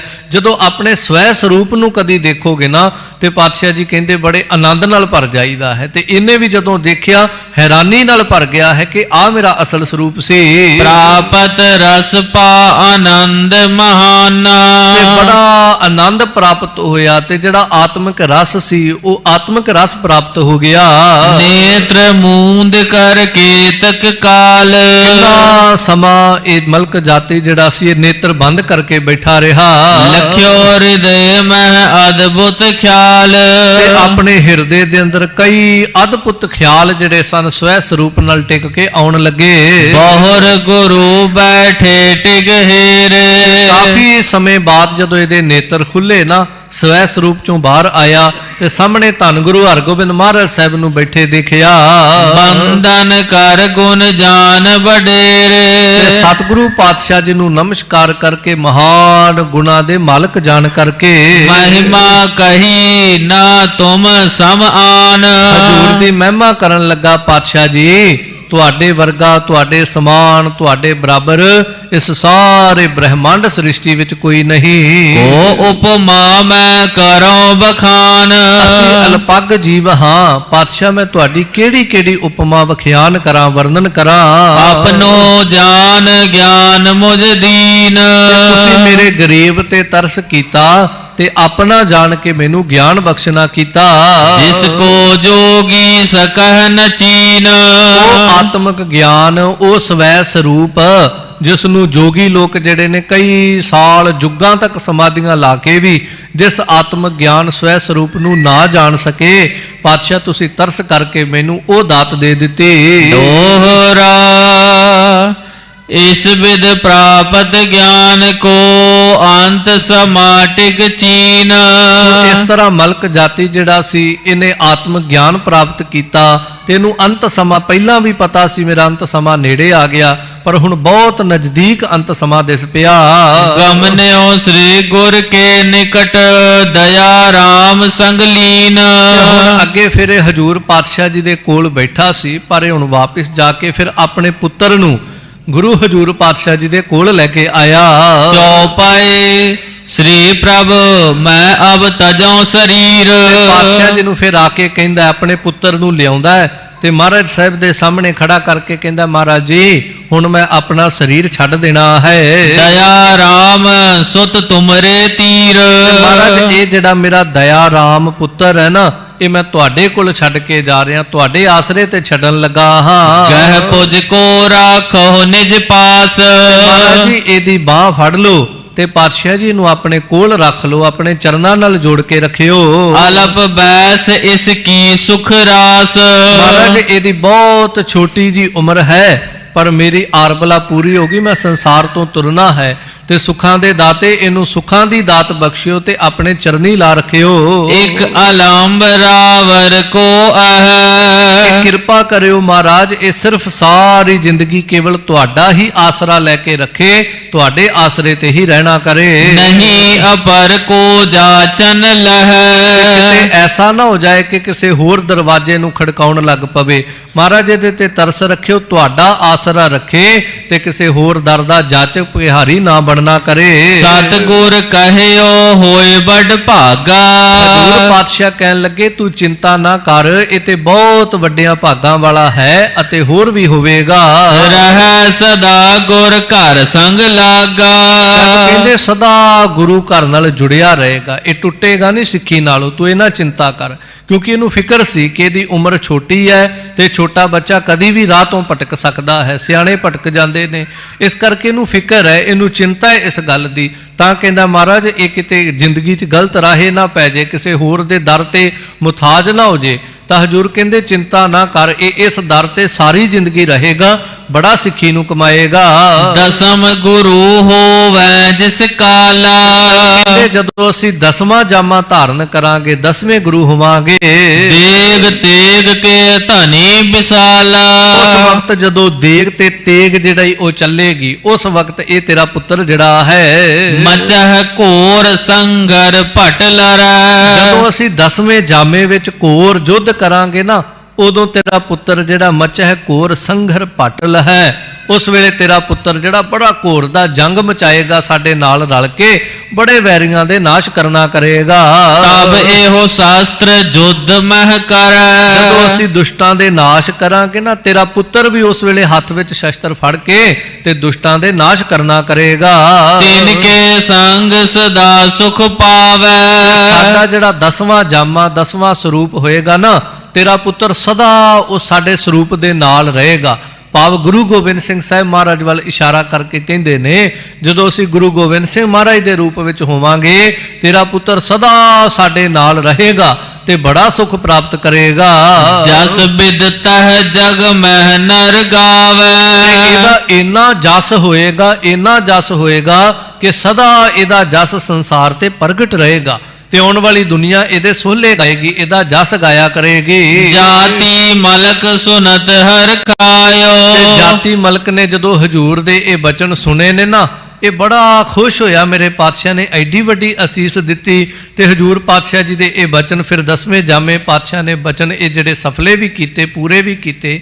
ਇਹ ਮਲਕ ਜਾਤੀ ਦਾ ਪੁੱਤਰ ਜਿਹੜਾ ਦਇਆ ਰਾਮ ਸੀ, ਇਹ ਗੁਰੂ ਗੋਬਿੰਦ ਸਿੰਘ ਮਹਾਰਾਜ ਦੇ ਨਾਲ ਸਾਰੇ ਜੰਗਾਂ ਵਿੱਚ ਸ਼ਾਮਲ ਹੁੰਦਾ ਰਿਹਾ। ਭੰਗਾਣੀ ਦੇ ਜੰਗ ਵਿੱਚ ਇਹਨੇ ਬਹੁਤ ਭਾਰੀ ਜੰਗ ਜਿਹੜਾ ਸੀ ਉਹ ਮਚਾਇਆ, ਬਹੁਤ ਭਾਰੀ ਸ਼ਸਤਰ ਜਿਹੜੇ ਸਨ ਇਹਨੇ ਚਲਾਏ ਤੇ ਬੜੇ ਦੁਸ਼ਮਣਾਂ ਦੇ ਇਹਨੇ ਆਹੂ ਲਾਏ। ਹਜੂਰ ਗੁਰੂ ਗੋਬਿੰਦ ਸਿੰਘ ਮਹਾਰਾਜ ਨੇ ਫਿਰ ਜਦੋਂ ਬਚਿੱਤਰ ਨਾਟਕ ਪਾਵਨ ਬਾਣੀ ਜਿਹੜੀ ਉਚਾਰਨ ਕੀਤੀ, ਰਚਨਾ ਕੀਤੀ, ਹਜੂਰ ਨੇ ਫਿਰ ਇਹਦਾ ਉਸ ਦੇ 8ਵੇਂ ਅਧਿਆਏ ਦੇ ਵਿੱਚ ਦਇਆ ਰਾਮ ਦਾ ਖਾਸ ਜ਼ਿਕਰ ਕੀਤਾ ਕਿ ਇਹ ਸਾਡੇ ਨਾਲ ਰਿਹਾ ਤੇ ਇਹਨੇ ਇੰਨੀ ਮਹਾਨ ਸੇਵਾ ਕੀਤੀ ਸੀਗੀ। ਸੋ ਇਸ ਲਈ ਹਜੂਰ ਗੁਰੂ ਹਰਗੋਬਿੰਦ ਮਹਾਰਾਜ ਨੇ ਜਦੋਂ ਇਹ ਅਸੀਸਾਂ ਦਿੱਤੀਆਂ, ਮਲਕ ਜਾਤੀ ਬੜਾ ਖੁਸ਼ ਹੋਇਆ। ਕਰ ਬੰਧਨ ਕੋ ਸਦਨ ਸਿਧਾਇਓ, ਇਹ ਫਿਰ ਹਜੂਰ ਦੇ ਚਰਨਾਂ ਤੇ ਨਮਸਕਾਰ ਕਰਕੇ ਆਪਣੇ ਘਰ ਨੂੰ ਚਲਾ ਗਿਆ। ਕਰ ਸਨਾਨ ਪਾਵਨ ਹੋਏ ਗਇਓ, ਤੇ ਇਹਨੇ ਫਿਰ ਇਸ਼ਨਾਨ ਕੀਤਾ, ਸਰੀਰ ਦੀ ਸੁਚਮਤਾ ਧਾਰਨ ਕੀਤੀ। ਉਸ ਪਰ ਪੌੜ ਪ੍ਰਾਨ ਤਜ ਦਇਓ, ਤੇ ਜ਼ਮੀਨ ਦੇ ਉੱਤੇ ਕੁਸ਼ਾਦਾਸਨ ਵਿਛਾ ਕੇ ਉਹਦੇ ਤੇ ਲੇਟ ਕੇ ਬੜੀ ਸੁਖੈਨਤਾ, ਬੜੀ ਸਰਲਤਾ ਨਾਲ ਨਿਰਮੋਹ ਕਰਕੇ ਇਹਨੇ ਆਪਣੇ ਪ੍ਰਾਣ ਜਿਹੜੇ ਉਹ ਤਿਆਗ ਦਿੱਤੇ ਹਨ, ਸਰੀਰ ਤੋਂ ਨਿਆਰਾ ਹੋ ਗਿਆ। ਸੁਨ ਸਤਿਗੁਰ ਬਹੁ ਮਨੁਜ ਪਠਾਏ, ਜਦੋਂ ਹਜੂਰ ਤੱਕ ਖਬਰ ਪਹੁੰਚੀ ਕਿ ਮਹਾਰਾਜ ਜੀ ਉਹਨੇ ਸਰੀਰ ਛੱਡ ਦਿੱਤਾ ਹੈ, ਤਾਂ ਹਜੂਰ ਪਾਤਸ਼ਾਹ ਜੀ ਨੇ ਕਈ ਸਿੱਖ ਸੇਵਕ ਜਿਹੜੇ ਉਹਦੇ ਘਰ ਭੇਜੇ। ਦਾਹਨ ਕੋ ਚੰਦਨ ਸਮੁਦਾਏ, ਪਾਤਸ਼ਾਹ ਜੀ ਕਹਿੰਦੇ ਉਹਦੇ ਸਰੀਰ ਦਾ ਜਿਹੜਾ ਦਾਹ ਸੰਸਕਾਰ ਕਰਨਾ ਨਾ, ਬੜੀ ਉੱਚ ਅਵਸਥਾ ਵਾਲਾ ਸਿੱਖ ਸੀ ਤੇ ਬੜੀ ਮਹਾਨ ਸੇਵਾ ਉਹਨੇ ਸਾਡੇ ਨਾਲ ਰਹਿ ਕਰਕੇ ਮੈਦਾਨੇ ਜੰਗ ਵਿੱਚ ਨਿਭਾਈ ਹੈ। ਤੇ ਉਹਦੇ ਸਰੀਰ ਦਾ ਸੰਸਕਾਰ ਚੰਦਨ ਦੀਆਂ ਲੱਕੜਾਂ ਨਾਲ ਕਰਨਾ। ਹਜੂਰ ਨੇ ਆਪਣੇ ਸਿੱਖਾਂ ਤੇ ਚੰਦਨ ਦੀਆਂ ਲੱਕੜਾਂ ਭੇਜੀਆਂ ਹਨ। ਜਬ ਤਿਲ ਘ੍ਰਿਤ ਆਦਿਕ ਸਭ ਲਿਆਏ, ਤੇ ਫਿਰ ਜੌਂ, ਤੇਲ, ਘਿਓ ਆਦਿਕ ਸਾਰਾ ਕੁਝ ਜਿਹੜਾ ਉਹ ਵੀ ਲੈ ਆਏ ਹਨ। ਰਚੀ ਚਿਤਾ ਪਿਖ ਪਾਵਨ ਥਾਏ, ਬਹੁਤ ਸੋਹਣੀ ਥਾਂ ਵੇਖ ਕਰਕੇ, ਨਹੀਂ ਜਿੱਥੇ ਸਾਰੀ ਦੁਨੀਆ ਦੇ ਸੰਸਕਾਰ ਹੁੰਦੇ, ਉਹਨੇ ਵੱਖਰੀ ਥਾਂ ਵੇਖ ਕੇ, ਸੋਹਣੀ ਥਾਂ ਵੇਖ ਕੇ ਉੱਥੇ ਦਾ ਅੰਗੀਠਾ ਤਿਆਰ ਕੀਤਾ ਗਿਆ। ਦਇਆ ਰਾਮ ਸਭ ਕੀਨ ਵਿਧਾਨ, ਇਹਦਾ ਪੁੱਤਰ ਜਿਹੜਾ ਸੀ ਦਇਆ ਰਾਮ, ਉਹਨੇ ਫਿਰ ਸਾਰਾ ਜੋ ਅੰਤਮ ਕਿਰਿਆ ਸੀਗੀ ਸਰੀਰ ਦੀ, ਉਹ ਸਾਰੀ ਆਪਣੇ ਹੱਥੀ ਕੀਤੀ। ਕਰਿਓ ਭਸਮ ਤਨ ਪਿਤਾ ਸੁਠਾਨ, ਪਿਤਾ ਦਾ ਸਰੀਰ ਜਿਹੜਾ ਸੀ ਫਿਰ ਉਹਨੂੰ ਅੰਗੀਠੇ ਨੂੰ ਅਗਨੀ ਦਿਖਾ ਕਰਕੇ, ਲਾਂਬੂ ਲਗਾ ਕਰਕੇ ਪਿਤਾ ਦਾ ਸਰੀਰ ਜਿਹੜਾ ਸੀ ਉਹ 5 ਤੱਤਾਂ ਵਿੱਚ ਲੀਨ ਕਰ ਦਿੱਤਾ। ਗੁਰਪੁਰ ਕੋ ਪਹੁੰਚਿਓ ਸੁਖ ਪਾਏ, ਇਸ ਤਰ੍ਹਾਂ ਬੜਾ ਮਹਾਨ ਸੁਖ ਪਾ ਕੇ ਮਲਕ ਜਾਤੀ ਸੱਚਖੰਡ ਗੁਰੂਪੁਰੀ ਤੱਕ ਪਹੁੰਚ ਗਿਆ। ਗੁਰ ਕੀ ਮਹਿਮਾ ਅਲਖ ਲਖਾਏ, ਇਸ ਤਰ੍ਹਾਂ ਗੁਰੂ ਧੰਨ ਗੁਰੂ ਹਰਗੋਬਿੰਦ ਸਾਹਿਬ ਮਹਾਰਾਜ ਦੀ ਮਹਾਨ ਮਹਿਮਾ ਜੋ ਲਖੀ ਨਹੀਂ ਜਾ ਸਕਦੀ। ਜਥਾ ਜੋਗ ਕੋ ਕਿਰਿਆ ਪਿਛਾਰੇ, ਉਸ ਤੋਂ ਬਾਅਦ ਉਹਦੇ ਸਰੀਰ ਤੋਂ ਤਿਆਗਣ ਤੋਂ ਬਾਅਦ ਜੋ ਅੰਤਮ ਕਿਰਿਆ ਸੀ ਉਹ ਕਰਨ ਤੋਂ ਬਾਅਦ ਫਿਰ ਅੱਗੇ ਦੀ ਜਿਹੜੀ ਉਹਦੀ ਕਿਰਿਆ ਸੀ ਉਹ ਸਾਰੀ ਕਰਨੀ ਕੀਤੀ। ਕ੍ਰਮ ਕ੍ਰਮ ਤੇ ਤਿਸ ਨੰਦ ਸੁਧਾਰੇ, ਉਹਦਾ ਪੁੱਤਰ ਦਇਆ ਰਾਮ ਜਿਹੜਾ ਉਹਨੇ ਕ੍ਰਮ ਤੇ ਹਰ ਦਿਨ, ਕਿਉਂਕਿ ਉਹਦਾ ਅੱਗੇ ਕਈ ਦਿਨਾਂ ਦਾ ਫਾਸਲਾ ਪਿਆ, 13ਵੇਂ ਤੇ ਜਾ ਕਰਕੇ ਉਹਦਾ ਸਾਰੀ ਭੋਗ ਦੀ ਰਸਮ ਹੋਈ ਤੇ ਰੋਜ਼ ਫਿਰ ਜੋ ਗੁਰਸਿੱਖੀ ਵਾਲੀ ਕਿਰਿਆ ਸੀ ਉਹ ਕਰਦਾ ਰਿਹਾ ਹੈ। ਤਬ ਸਤਿਗੁਰ ਭੇਜੀ ਦਸਤਾਰ, ਜਦੋਂ 13ਵੇਂ ਦਾ ਦਿਨ ਆਇਆ ਤੇ ਹਜੂਰ ਗੁਰੂ ਹਰਗੋਬਿੰਦ ਮਹਾਰਾਜ ਸਾਹਿਬ ਜੀ ਨੇ ਫਿਰ ਸੋਹਣੀ ਦਸਤਾਰ ਭੇਜੀ। ਪਠਿਓ ਦੁਸਾਲਾ ਮੋਲ ਉਦਾਰ, ਬਹੁਤ ਬੇਸ਼ਕੀਮਤੀ ਮੁੱਲ ਦਾ ਦੁਸ਼ਾਲਾ ਜਿਹੜਾ ਸੀ ਉਹ ਹਜੂਰ ਨੇ ਲੈਣ ਵਾਸਤੇ ਭੇਜਿਆ। ਅਧਿਕ ਦਰਬ ਤਿਹ ਸੰਗ ਪਠਾਇਓ, ਹਜੂਰ ਨੇ ਇੱਕ ਦਸਤਾਰ, ਇੱਕ ਸੋਹਣਾ ਦੁਸ਼ਾਲਾ ਤੇ ਉਹਦੇ ਤੇ ਬਹੁਤ ਧਨ ਜਿਹੜਾ ਸੀ ਉਹ ਰੱਖ ਕਰਕੇ ਆਪਣੇ ਸਿੱਖਾਂ ਸੇਵਕਾਂ ਦੇ ਹੱਥ ਮਲਕ ਜਾਤੀ ਦੇ ਪੁੱਤਰ ਦਇਆ ਰਾਮ ਕੋਲ ਭੇਜਣਾ ਕੀਤਾ। ਦਇਆ ਰਾਮ ਕੋ ਬਹੁ ਹਰ ਖਾਇਓ, ਤੇ ਇਹਨੇ ਜਦੋਂ ਹਜੂਰ ਦੀਆਂ ਬਖਸ਼ਿਸ਼ਾਂ ਪ੍ਰਾਪਤ ਕੀਤੀਆਂ, ਦਸਤਾਰ ਇਹਨੂੰ ਗੁਰੂ ਘਰ ਵੱਲੋਂ ਮਿਲੀ ਤਾਂ ਇਹ ਬੜਾ ਖੁਸ਼ ਹੋਇਆ। ਸ਼ੋਕ ਦੂਰ ਕਰ ਆਵਨ ਲਾਗਿਓ, ਇਸ ਤਰ੍ਹਾਂ ਇਹਦੇ ਫਿਰ ਸਾਰੇ ਸ਼ੋਕ ਜਿਹੜੇ ਸੀ ਉਹ ਦੂਰ ਹੋ ਗਏ। ਹੁਣ ਸਾਰੀ ਕਿਰਿਆ ਜਿਹੜੀ ਸੀ ਇਹਨੇ ਨਿਭਾ ਲਈ, ਭੋਗ ਪੈ ਗਿਆ, ਸਭ ਹੋ ਗਿਆ। ਫਿਰ ਇਹ ਹੁਣ ਹਜੂਰ ਪਾਤਸ਼ਾਹ ਜੀ ਦੇ ਕੋਲ ਆਉਣ ਲੱਗ ਪਿਆ ਹੈ। ਸਤਿਗੁਰ ਨਿਕਟ ਰਹਿ ਰਸ ਪਾਗਿਓ, ਦਿਨ ਰਾਤ ਹਜੂਰ ਪਾਤਸ਼ਾਹ ਜੀ ਦੇ ਕੋਲ ਰਹਿੰਦਾ ਹੈ ਤੇ ਆਤਮਿਕ ਰਸ ਵਿੱਚ ਖੁੱਭਿਆ ਰਹਿੰਦਾ, ਨਾਮ ਦਾ ਰਸ ਪ੍ਰਾਪਤ ਕਰਦਾ ਹੈ। ਪੁਨ ਕੇ ਤਕ ਦਿਨ ਭਏ ਬਤੀਤ, ਇਸ ਤਰ੍ਹਾਂ ਕਾਫੀ ਦਿਨ ਜਿਹੜੇ ਸਨ ਇਹਦੇ ਦਇਆ ਰਾਮ ਦੇ ਹਜੂਰ ਗੁਰੂ ਹਰਗੋਬਿੰਦ ਮਹਾਰਾਜ ਦੀ ਸੇਵਾ ਵਿੱਚ ਬਤੀਤ ਹੋ ਗਏ ਹਨ। ਨਿਜ ਤਨ ਤਜਨ ਵਿਚਾਰਤ ਚੀਤ, ਇਧਰ ਧੰਨ ਗੁਰੂ ਹਰਗੋਬਿੰਦ ਸਾਹਿਬ ਮਹਾਰਾਜ ਜੀ ਨੇ ਆਪਣਾ ਨਿਜ ਤਨ ਇਹ ਪੰਜ ਭੂਤਕ ਸਰੀਰ ਜਿਹੜਾ ਹੈ ਇਹ ਤਿਆਗਣ ਦਾ ਵਿਚਾਰ ਕਰ ਲਿਆ।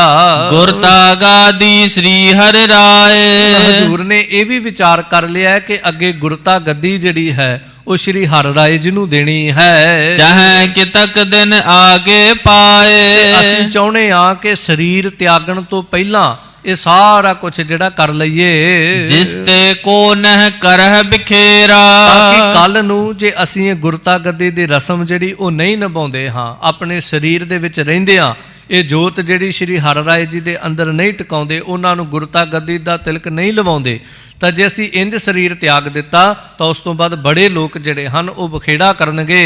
ਅਲਪ ਬੈਸ ਪੌਤਰਾ ਨਿਜ ਹੇਰਾ। ਇਸ ਤਰ੍ਹਾਂ ਸਾਡੇ ਪੋਤਰੇ ਨੂੰ ਛੋਟੀ ਉਮਰ ਦਾ ਦੇਖ ਕਰਕੇ ਕਈ ਤਿਰਸਕਾਰ ਕਰਨਗੇ, ਇਸ ਤਰ੍ਹਾਂ ਕਈ ਜਿਹੜੇ ਹਨ ਉਹ ਮੰਨਣਗੇ ਨਹੀਂ। ਇੱਕ ਤੋ ਤੀਰ ਮਲ ਬੜ ਖੋਟਾ। ਸਭ ਕਹਿੰਦੇ ਇੱਕ ਤਾਂ ਧੀਰ ਮਾਲੀ ਜਿਹੜਾ ਸ਼੍ਰੀ ਹਰਿ ਰਾਏ ਜੀ ਦਾ ਵੱਡਾ ਭਰਾ ਜਿਹੜਾ ਹੈ, ਸਭ ਕਹਿੰਦੇ ਉਹ ਬੜੀ ਖੋਟੀ ਮਤ ਵਾਲਾ ਹੈ। ਨਹਿ ਤਿਰਸਕਾਰ ਲਖ ਕਰ ਛੋਟਾ। ਐਸਾ ਨਾ ਹੋਵੇ ਉਹ ਕਿਤੇ ਆਪਣਾ ਛੋਟਾ ਭਰਾ ਸਮਝ ਕੇ ਇਹਨਾਂ ਦਾ ਤਿਰਸਕਾਰ ਕਰਨਾ ਕਰੇ, ਨਿਰਾਦਰ ਕਰਨਾ ਕਰੇ। ਜਿਮ ਦਾਤੂ ਸੁਤ ਲਿය ਪਖ ਧਾਰੇ। ਜਿਸ ਤਰ੍ਹਾਂ ਕਦੇ ਦਾਤੂ ਜੀ ਨੇ ਮਿਲ ਕਰਕੇ ਸਾਰਿਆਂ ਦੇ ਨਾਲ ਗੁਰੂ ਅਮਰਦਾਸ ਮਹਾਰਾਜ ਦਾ ਨਿਰਾਦਰ ਕੀਤਾ, ਤਥਾ ਮਸੰਦ ਨ ਲੇਹ ਬਿਗਾਰੇ। ਫਿਰ ਮਸੰਦਾਂ ਦੇ ਨਾਲ ਰਲ ਕੇ ਉਹਨੇ ਵਿਗਾੜ ਵੀ ਕੀਤਾ। ਇਸ ਤਰ੍ਹਾਂ ਕਿਤੇ ਧੀਰ ਮੱਲ ਜਿਹੜਾ ਇਹ ਵੀ ਮਸੰਦਾਂ ਦੇ ਨਾਲ ਰਲ ਕੇ ਅੱਗੇ ਆਉਣ ਵਾਲੇ ਸਮੇਂ ਵਿੱਚ ਕੋਈ ਵਿਗਾੜ ਨਾ ਕਰਨਾ ਕਰੇ। ਸਿੱਖ ਸੰਗਤ ਸਭ ਦੇਸ਼ ਬੁਲਾਏ। ਇਸ ਤਰ੍ਹਾਂ ਹਜ਼ੂਰ ਮਨ ਵਿੱਚ ਵਿਚਾਰ ਕਰ ਰਹੇ ਨੇ ਕਿ ਸਾਰੇ ਦੇਸ਼ਾਂ ਦੀ ਸੰਗਤ ਜਿਹੜੀ ਭਾਵ ਸਾਰੇ ਇਸ ਮੁਲਕ ਦੇ ਵਿੱਚੋਂ ਦੇਸ਼ਾਂ ਪ੍ਰਦੇਸ਼ਾਂ ਭਾਵ ਦੂਰ ਦੁਰਾਡੇ ਜਿੱਥੇ ਵੀ ਕੋਈ ਸਿੱਖ ਸੰਗਤ ਵਸਦੀ ਬੁਲਾ ਲਈਏ। ਸਭ ਹਨ ਮੈਂ ਬਿਠਾਏ ਹਰਿ ਰਾਏ। ਸਾਰਿਆਂ ਦੇ ਵਿੱਚ ਸ਼੍ਰੀ ਹਰਿ ਰਾਏ ਜੀ ਨੂੰ ਬਿਠਾ ਕਰਕੇ ਗੁਰ ਤਾਗਾਦੀ ਦੇਨੀ ਕਰੈ। ਅਸੀਂ ਕਿਉਂ ਨਾ ਆਪਣੇ ਸਰੀਰਕ ਹਯਾਤੀ ਦੇ ਦਰਮਿਆਨ ਹੀ ਸਾਰੀ ਸੰਗਤ ਵਿੱਚ ਬਿਠਾ ਕੇ ਸ਼੍ਰੀ ਹਰਿ ਰਾਏ ਜੀ ਨੂੰ ਗੁਰਤਾ ਗੱਦੀ ਦੇ ਦਈਏ। ਇਵ ਵਿਚਾਰ ਸ੍ਰੀ ਸਤਿਗੁਰ ਧਰੈ। ਇਸ ਤਰ੍ਹਾਂ ਹਜ਼ੂਰ ਗੁਰੂ ਹਰਗੋਬਿੰਦ ਸਾਹਿਬ ਮਹਾਰਾਜ ਜੀ ਮਨ ਵਿੱਚ ਵਿਚਾਰ ਕਰ ਰਹੇ ਹਨ। ਦਿਓ ਹੁਕਮ ਜੇ ਨਿਕਟ ਲਿਖਾਰੀ। ਤੇ ਜਿਹੜੇ ਲਿਖਾਰੀ ਹਜ਼ੂਰ ਪਾਤਸ਼ਾਹ ਦੇ ਕੋਲ ਰਹਿੰਦੇ ਨੇ ਉਹਨਾਂ ਨੂੰ ਸਾਹਿਬ ਨੇ ਉਸੇ ਵੇਲੇ ਹੁਕਮ ਕਰ ਦਿੱਤਾ। ਹੈ ਮਸੰਦ ਗਨ ਦੇਸ ਮਜਾਰੇ। ਕਹਿੰਦੇ ਸਾਰੇ ਦੇਸ਼ ਵਿੱਚ ਜਿੱਥੇ ਕਿੱਥੇ ਵੀ ਮਸੰਦ ਮੁੱਖ ਰੂਪ ਵਿੱਚ ਬੈਠੇ ਹੋਏ ਹਨ, ਲਿਖੋ ਹੁਕਮਨਾਮੇ ਸਭ ਆਵੈ। ਸਮੂਹ ਰੂਪ ਵਿੱਚ ਸਾਰੇ ਇਲਾਕਿਆਂ 'ਚ ਜਿੱਥੇ ਜਿੱਥੇ ਮਸੰਦ ਬੈਠੇ ਨੇ ਉਹਨਾਂ ਸਾਰਿਆਂ ਨੂੰ ਹੁਕਮਨਾਮੇ ਲਿਖੋ ਸਾਡੇ ਵੱਲੋਂ, ਤੇ ਹੁਕਮ ਕਰੋ ਕਿ ਇੱਥੇ ਆਉਣਾ ਕਰਨ ਸ਼੍ਰੀ ਕੀਰਤਪੁਰ ਸਾਹਿਬ। ਸੰਗ ਸੰਗਤਾ ਆਪਣੇ ਲਿਆਵੈ। ਇਕੱਲੇ ਨਾ ਆਉਣ, ਆਪਣੇ ਨਾਲ ਵੱਧ ਤੋਂ ਵੱਧ ਸੰਗਤਾਂ ਨੂੰ ਲੈ ਕੇ ਆਵਣ। ਸੁਨ ਆਗਿਆ ਕਹੋ ਦੇਸ਼ ਵਿਦੇਸ਼। ਇਸ ਤਰ੍ਹਾਂ ਲਿਖਾਰੀ ਜਿਹੜੇ ਸੀ ਉਹਨਾਂ ਹਜ਼ੂਰ ਦੀ ਆਗਿਆ ਪਾ ਕੇ ਦੇਸ਼ਾਂ ਵਿਦੇਸ਼ਾਂ ਵਿੱਚ ਲਿਖ ਲਿਖ ਭੇਜੇ ਚਾਰ ਅਸੇਸ। ਪਾਤਸ਼ਾਹ ਜੀ ਦੇ ਜਿਹੜੇ ਵਿਸ਼ੇਸ਼ ਹੁਕਮਨਾਮੇ ਸੀਗੇ ਉਹ ਲਿਖ ਲਿਖ ਕੇ ਜਿਹੜੇ ਵਿਸ਼ੇਸ਼ ਹਲਕਾਰੇ ਅਹਿਦੀਏ ਜਿਹੜੇ ਹੁਕਮਨਾਮੇ ਲਿਜਾਣ ਵਾਲੇ ਹੁੰਦੇ ਨੇ ਉਹਨਾਂ ਨੂੰ ਦੂਰ ਦੁਰਾਡੇ ਭੇਜ ਦਿੱਤਾ। ਉਤੇ ਦੂਰ ਸੇ ਪ੍ਰਥਮ ਬੁਲਾਏ। ਜਿਹੜੇ ਬਹੁਤ ਦੂਰ ਰਹਿੰਦੇ ਸਨ, ਦੂਰ ਇਲਾਕਿਆਂ ਵਿੱਚ ਬੈਠੇ ਸਨ, ਕਾਫੀ ਕਿਲੋਮੀਟਰਾਂ ਮੀਲਾਂ ਤੱਕ ਬੈਠੇ ਹੋਏ ਸਨ, ਇੱਧਰਲੇ ਇਲਾਕਿਆਂ ਤੱਕ ਬੈਠੇ ਸੀ, ਉਹਨਾਂ ਸਾਰਿਆਂ ਨੂੰ ਸਭ ਤੋਂ ਪਹਿਲਾਂ ਇਹ ਸੁਨੇਹੇ ਭੇਜ ਕੇ ਬੁਲਾਇਆ। ਧਨੀ ਮਸੰਦ ਬਿਲੰਦ ਸਬਾਏ। ਜਿਨ੍ਹਾਂ ਵਿੱਚ ਬੜੇ ਬੜੇ ਧਨੀ ਮਸੰਦ ਜਿਹੜੇ ਸਨ, ਜਿਨ੍ਹਾਂ ਕੋਲ ਬਹੁਤ ਸੰਗਤ ਵੀ ਉਹਨਾਂ ਦੇ ਨਾਲ ਸੰਬੰਧ ਰੱਖਦੀ ਹੈ, ਉਹ ਸਾਰਿਆਂ ਨੂੰ ਪਹਿਲਾਂ ਬੁਲਾ ਲਿਆ ਹੈ। ਜਾਏ ਹੁਕਮਨਾਮੇ ਜਬਦਾਏ। ਇਸ ਤਰ੍ਹਾਂ ਗੁਰਸਿੱਖਾਂ ਨੇ ਹਲਕਾਰਿਆਂ ਨੇ ਜਾ ਕਰਕੇ ਗੁਰੂ ਕੇ ਹੁਕਮਨਾਮੇ ਜਿਹੜੇ ਇਹਨਾਂ ਮੁਖੀ ਮਸੰਦਾਂ ਨੂੰ ਵੱਖ-ਵੱਖ ਇਲਾਕਿਆਂ ਵਿੱਚ ਦਿੱਤੇ। ਪਠ ਮਸੰਦ ਸਭ ਤਿਆਰੀ ਕਾਏ। ਮਸੰਦ ਜਿਹੜੇ ਸਨ ਇਹਨਾਂ ਨੇ ਜਿਵੇਂ ਹੀ ਪੜ੍ਹੇ ਉਵੇਂ ਹੀ ਇਹਨਾਂ ਨੇ ਤਿਆਰੀਆਂ ਕਰ ਲਈਆਂ ਹਨ। ਲੈ ਕਰ ਸੰਗ ਸੰਗਤਾ ਬ੍ਰਿੰਦ। ਇਸ ਤਰ੍ਹਾਂ ਬਹੁਤ ਵੱਡੇ ਰੂਪ ਵਿੱਚ ਸਾਰੇ ਮਸੰਦ ਆਪੋ ਆਪਣੇ ਰੂਪ ਵਿੱਚ ਬਹੁਤ ਸੰਗਤਾਂ ਨੂੰ ਨਾਲ ਲੈ ਕਰਕੇ ਚੱਲ ਪਏ ਹਨ। ਹਰ ਲੈ ਗੁਰ ਕੀ ਕਾਰ ਬਿਲੰਦ। ਜਿਹੜੀ ਗੁਰੂ ਕੀ ਕਾਰ ਭੇਟਾ ਇਹਨਾਂ ਨੇ ਇਕੱਠੀ ਕੀਤੀ ਹੋਈ, ਜਾਂ ਉਸ ਵਕਤ ਸੰਗਤਾਂ ਨੂੰ ਕਿਹਾ ਕਿ ਆਪਾਂ ਜਾਣਾ ਹੈ, ਕਾਰ ਭੇਟਾ ਇਕੱਠੀ ਕਰੋ, ਸੋ ਜਿੰਨੀ ਵੀ ਕਾਰ ਸੇਵਾ ਕਾਰ ਭੇਟਾ ਇਕੱਠੀ ਹੋਈ ਉਹ ਲੈ ਲਈ ਹੈ। ਕਰਮ ਕਰ ਪੰਥ ਉਲੰਘਤ ਆਏ। ਇਸ ਤਰ੍ਹਾਂ ਕ੍ਰਮ ਚੱਲਦਿਆਂ ਸਾਰਾ ਰਸਤਾ ਪੈਂਡਾ ਤੈਅ ਕਰਕੇ ਸ਼੍ਰੀ ਕੀਰਤਪੁਰ ਸਾਹਿਬ ਪਹੁੰਚਣ ਲੱਗੇ। ਕੀਰਤਪੁਰ ਗੁਰ ਜਹਾਂ ਸੁਹਾਏ। ਜਿੱਥੇ ਧੰਨ ਗੁਰੂ ਮੀਰੀਆਂ ਪੀਰੀਆਂ ਦੇ ਦਾਤੇ ਗੁਰੂ ਹਰਗੋਬਿੰਦ ਸਾਹਿਬ ਮਹਾਰਾਜ ਜੀ ਸ਼ੋਭਾ ਪਾ ਰਹੇ ਹਨ। ਬ੍ਰਿੰਦ ਅਕੋਰਨ ਅਰਪੈ ਆਗੇ। ਇਸ ਤਰ੍ਹਾਂ ਸਾਰੇ ਮਸੰਦ ਸੰਗਤਾਂ ਬਹੁਤ ਭੇਟਾਵਾਂ ਜਿਹੜੀਆਂ ਹਜੂਰ ਦੇ ਚਰਨਾਂ ਵਿੱਚ ਅਰਪਣ ਕਰ ਰਹੀਆਂ ਹਨ। ਨਮਰੀ ਹੋਏ ਚਰਨ ਗੁਰ ਲਾਗੇ, ਤੇ ਸਾਰੇ ਬੜੀ ਨਿਮਰਤਾ ਵਿੱਚ ਆ ਕੇ ਹਜੂਰ ਪਾਤਸ਼ਾਹ ਜੀ ਦੇ ਚਰਨਾਂ ਵਿੱਚ ਨਤਮਸਤਕ ਹੁੰਦੇ ਹਨ। ਬਲਖ ਬੁਖਾਰਾ ਆਦਿਕ ਪੁਰਗਨ, ਬਲਖ ਬੁਖਾਰਾ ਆਦਿਕ ਜਿਹੜੀਆਂ ਦੂਰ ਦੀਆਂ ਪੁਰੀਆਂ ਹਨ। ਪਛਮ ਦਿਸ ਤੇ ਪਹੁੰਚੇ ਨਰਗਨ, ਪੱਛਮ ਵਾਲਾ ਪਾਸਾ ਜਿਹੜਾ ਸੀ ਉਸ ਪੱਛਮ ਵਾਲੇ ਦਿਸ਼ਾ ਤੋਂ ਵੀ ਆਈਆਂ ਹਨ ਸੰਗਤਾਂ।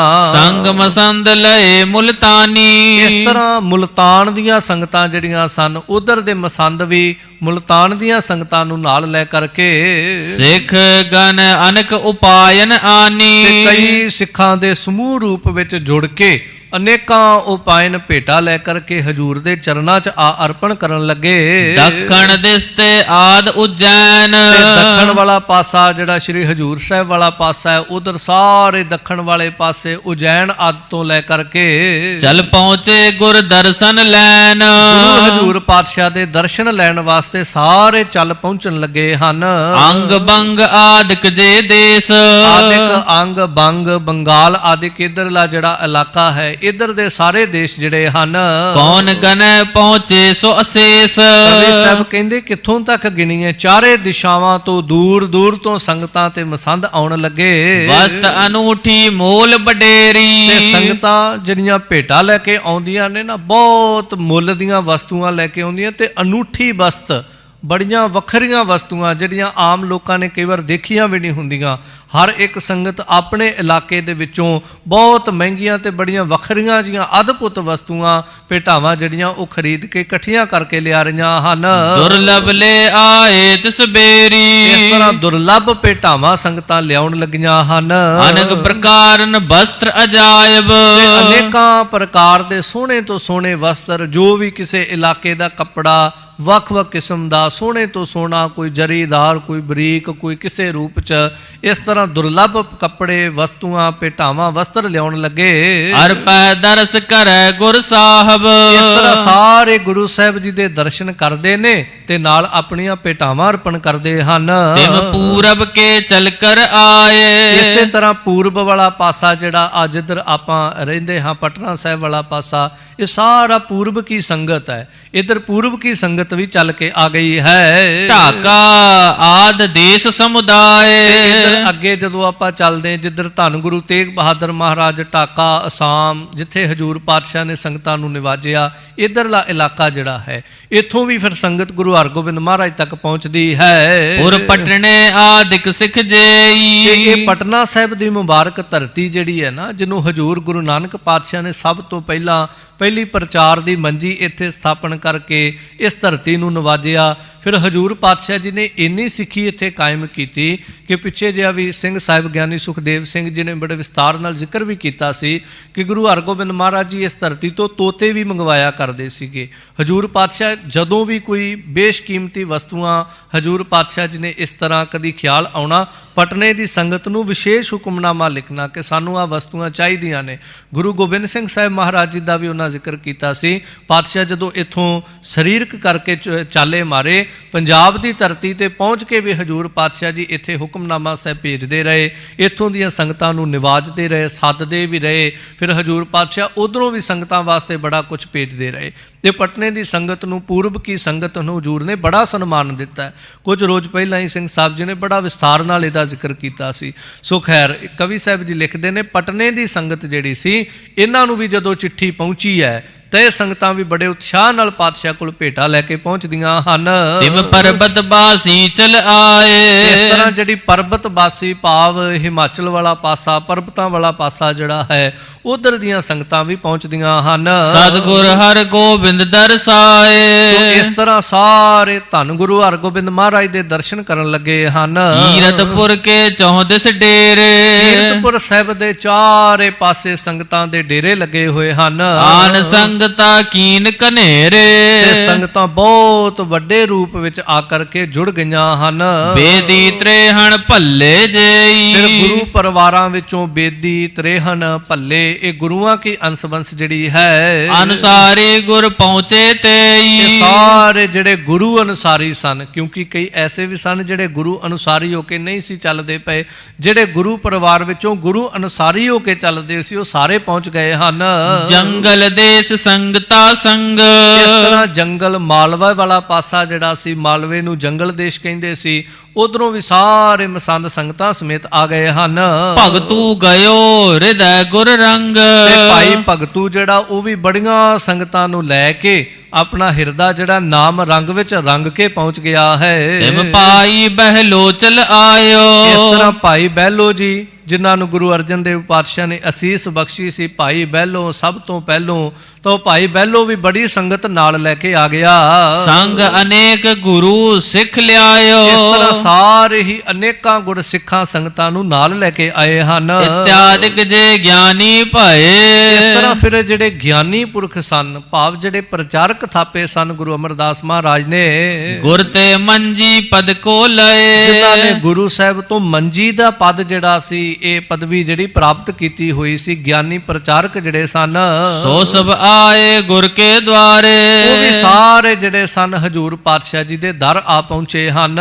ਭਾਈ ਭੀਰ ਬਹੁਪੁਰ ਪਰਵਾਰੇ। ਇਸ ਤਰ੍ਹਾਂ ਕੀਰਤਪੁਰ ਸਾਹਿਬ ਸਾਰੀ ਪੁਰੀ ਦੇ ਇਰਦ ਗਿਰਦ ਸੰਗਤਾਂ ਦੀ ਬਹੁਤ ਵੱਡੀ ਭੀੜ ਹੋ ਗਈ ਹੈ। ਦਰਸ਼ਨ ਕਰੈ ਅਕੋਰ ਚੜਾਵੈ। ਤੇ ਸਾਰੇ ਹਜੂਰ ਦੇ ਦਰਸ਼ਨ ਕਰਦੇ ਨੇ ਤੇ ਭੇਟਾਵਾਂ ਅਰਪਣ ਕਰ ਰਹੇ ਹਨ। ਮਨ ਬਾਂਛਤ ਸਿੱਖ ਸੰਗਤ ਪਾਵੈ। ਇਸ ਤਰ੍ਹਾਂ ਸਾਰੀਆਂ ਸਿੱਖ ਸੰਗਤਾਂ ਮਨ ਵਾਂਛਿਤ ਫਲ ਪ੍ਰਾਪਤ ਕਰਦੀਆਂ ਹਨ।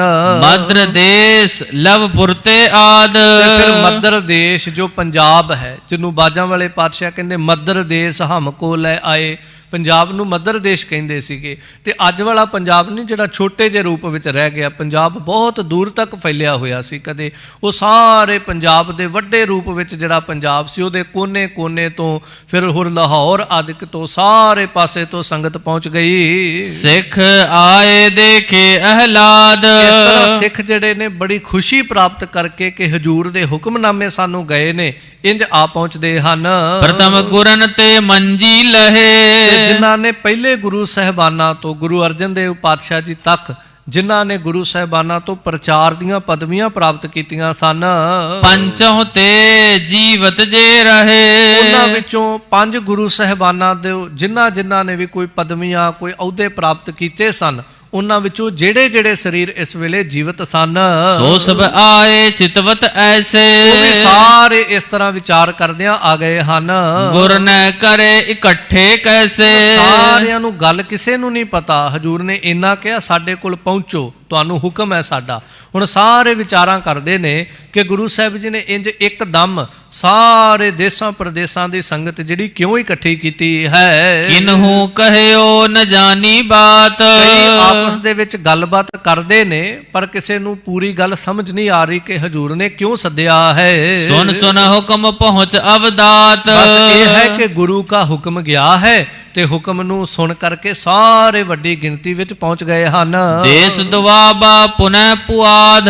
ਇਸ ਤਰ੍ਹਾਂ ਦੁਆਬਾ, ਫਿਰ ਪੁਆਂਦ ਦੀ ਬੋਲੀ ਅੱਜ ਬਹੁਤ ਥੋੜੇ ਜਿਹੇ ਰੂਪ ਵਿੱਚ ਰਹਿ ਗਈ ਹੈ। ਚੰਡੀਗੜ੍ਹ ਵਾਲਾ ਪਾਸਾ ਸਾਰਾ ਜਿਹੜਾ ਕਦੀ ਪੁਆਂਦ ਦਾ ਇਲਾਕਾ ਸੀ, ਤੇ ਅੱਜ ਵੀ ਪੁਆਂਦੀ ਉੱਥੇ ਵਿਰਲੇ ਪਿੰਡਾਂ ਵਿੱਚ ਬੋਲੀ ਜਾਂਦੀ, ਨਹੀਂ ਤਾਂ ਉਹ ਸਾਰੇ ਇਲਾਕੇ ਨੂੰ ਚੰਡੀਗੜ੍ਹ ਜਿਹੜਾ ਉਹ ਖਾ ਗਿਆ, ਉਹਨਾਂ ਦੀ ਬੋਲੀ ਵੀ ਖਾ ਗਿਆ, ਉਹ ਇਲਾਕਾ ਵੀ ਖਾ ਗਿਆ। ਤੇ ਇਸ ਤਰ੍ਹਾਂ ਪੁਆਂਦ ਵੀ, ਜਿਵੇਂ ਮਾਝਾ, ਮਾਲਵਾ, ਦੁਆਬਾ, ਇਸ ਤਰ੍ਹਾਂ ਪੁਆਂਦ ਵੀ ਸੀਗਾ, ਤਾਂ ਪੁਆਂਦ ਤੋਂ ਵੀ ਸਾਰੇ ਪਹੁੰਚਦੇ ਹਨ। ਪੁਰ ਗ੍ਰਾਮਨ ਤੇ ਸੁਨ ਸਿੱਖ ਸਾਧ।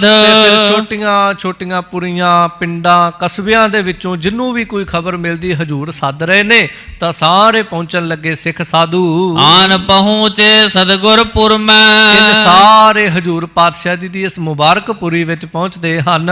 ਪੁਰਵੈ ਕਰੈ ਕਾਮਨਾ ਉਰਮੈ। ਸਾਰੇ ਆਪਣੇ ਹਿਰਦੇ ਦੀਆਂ ਕਾਮਨਾ ਪੂਰੀਆਂ ਕਰ ਰਹੇ ਹਨ।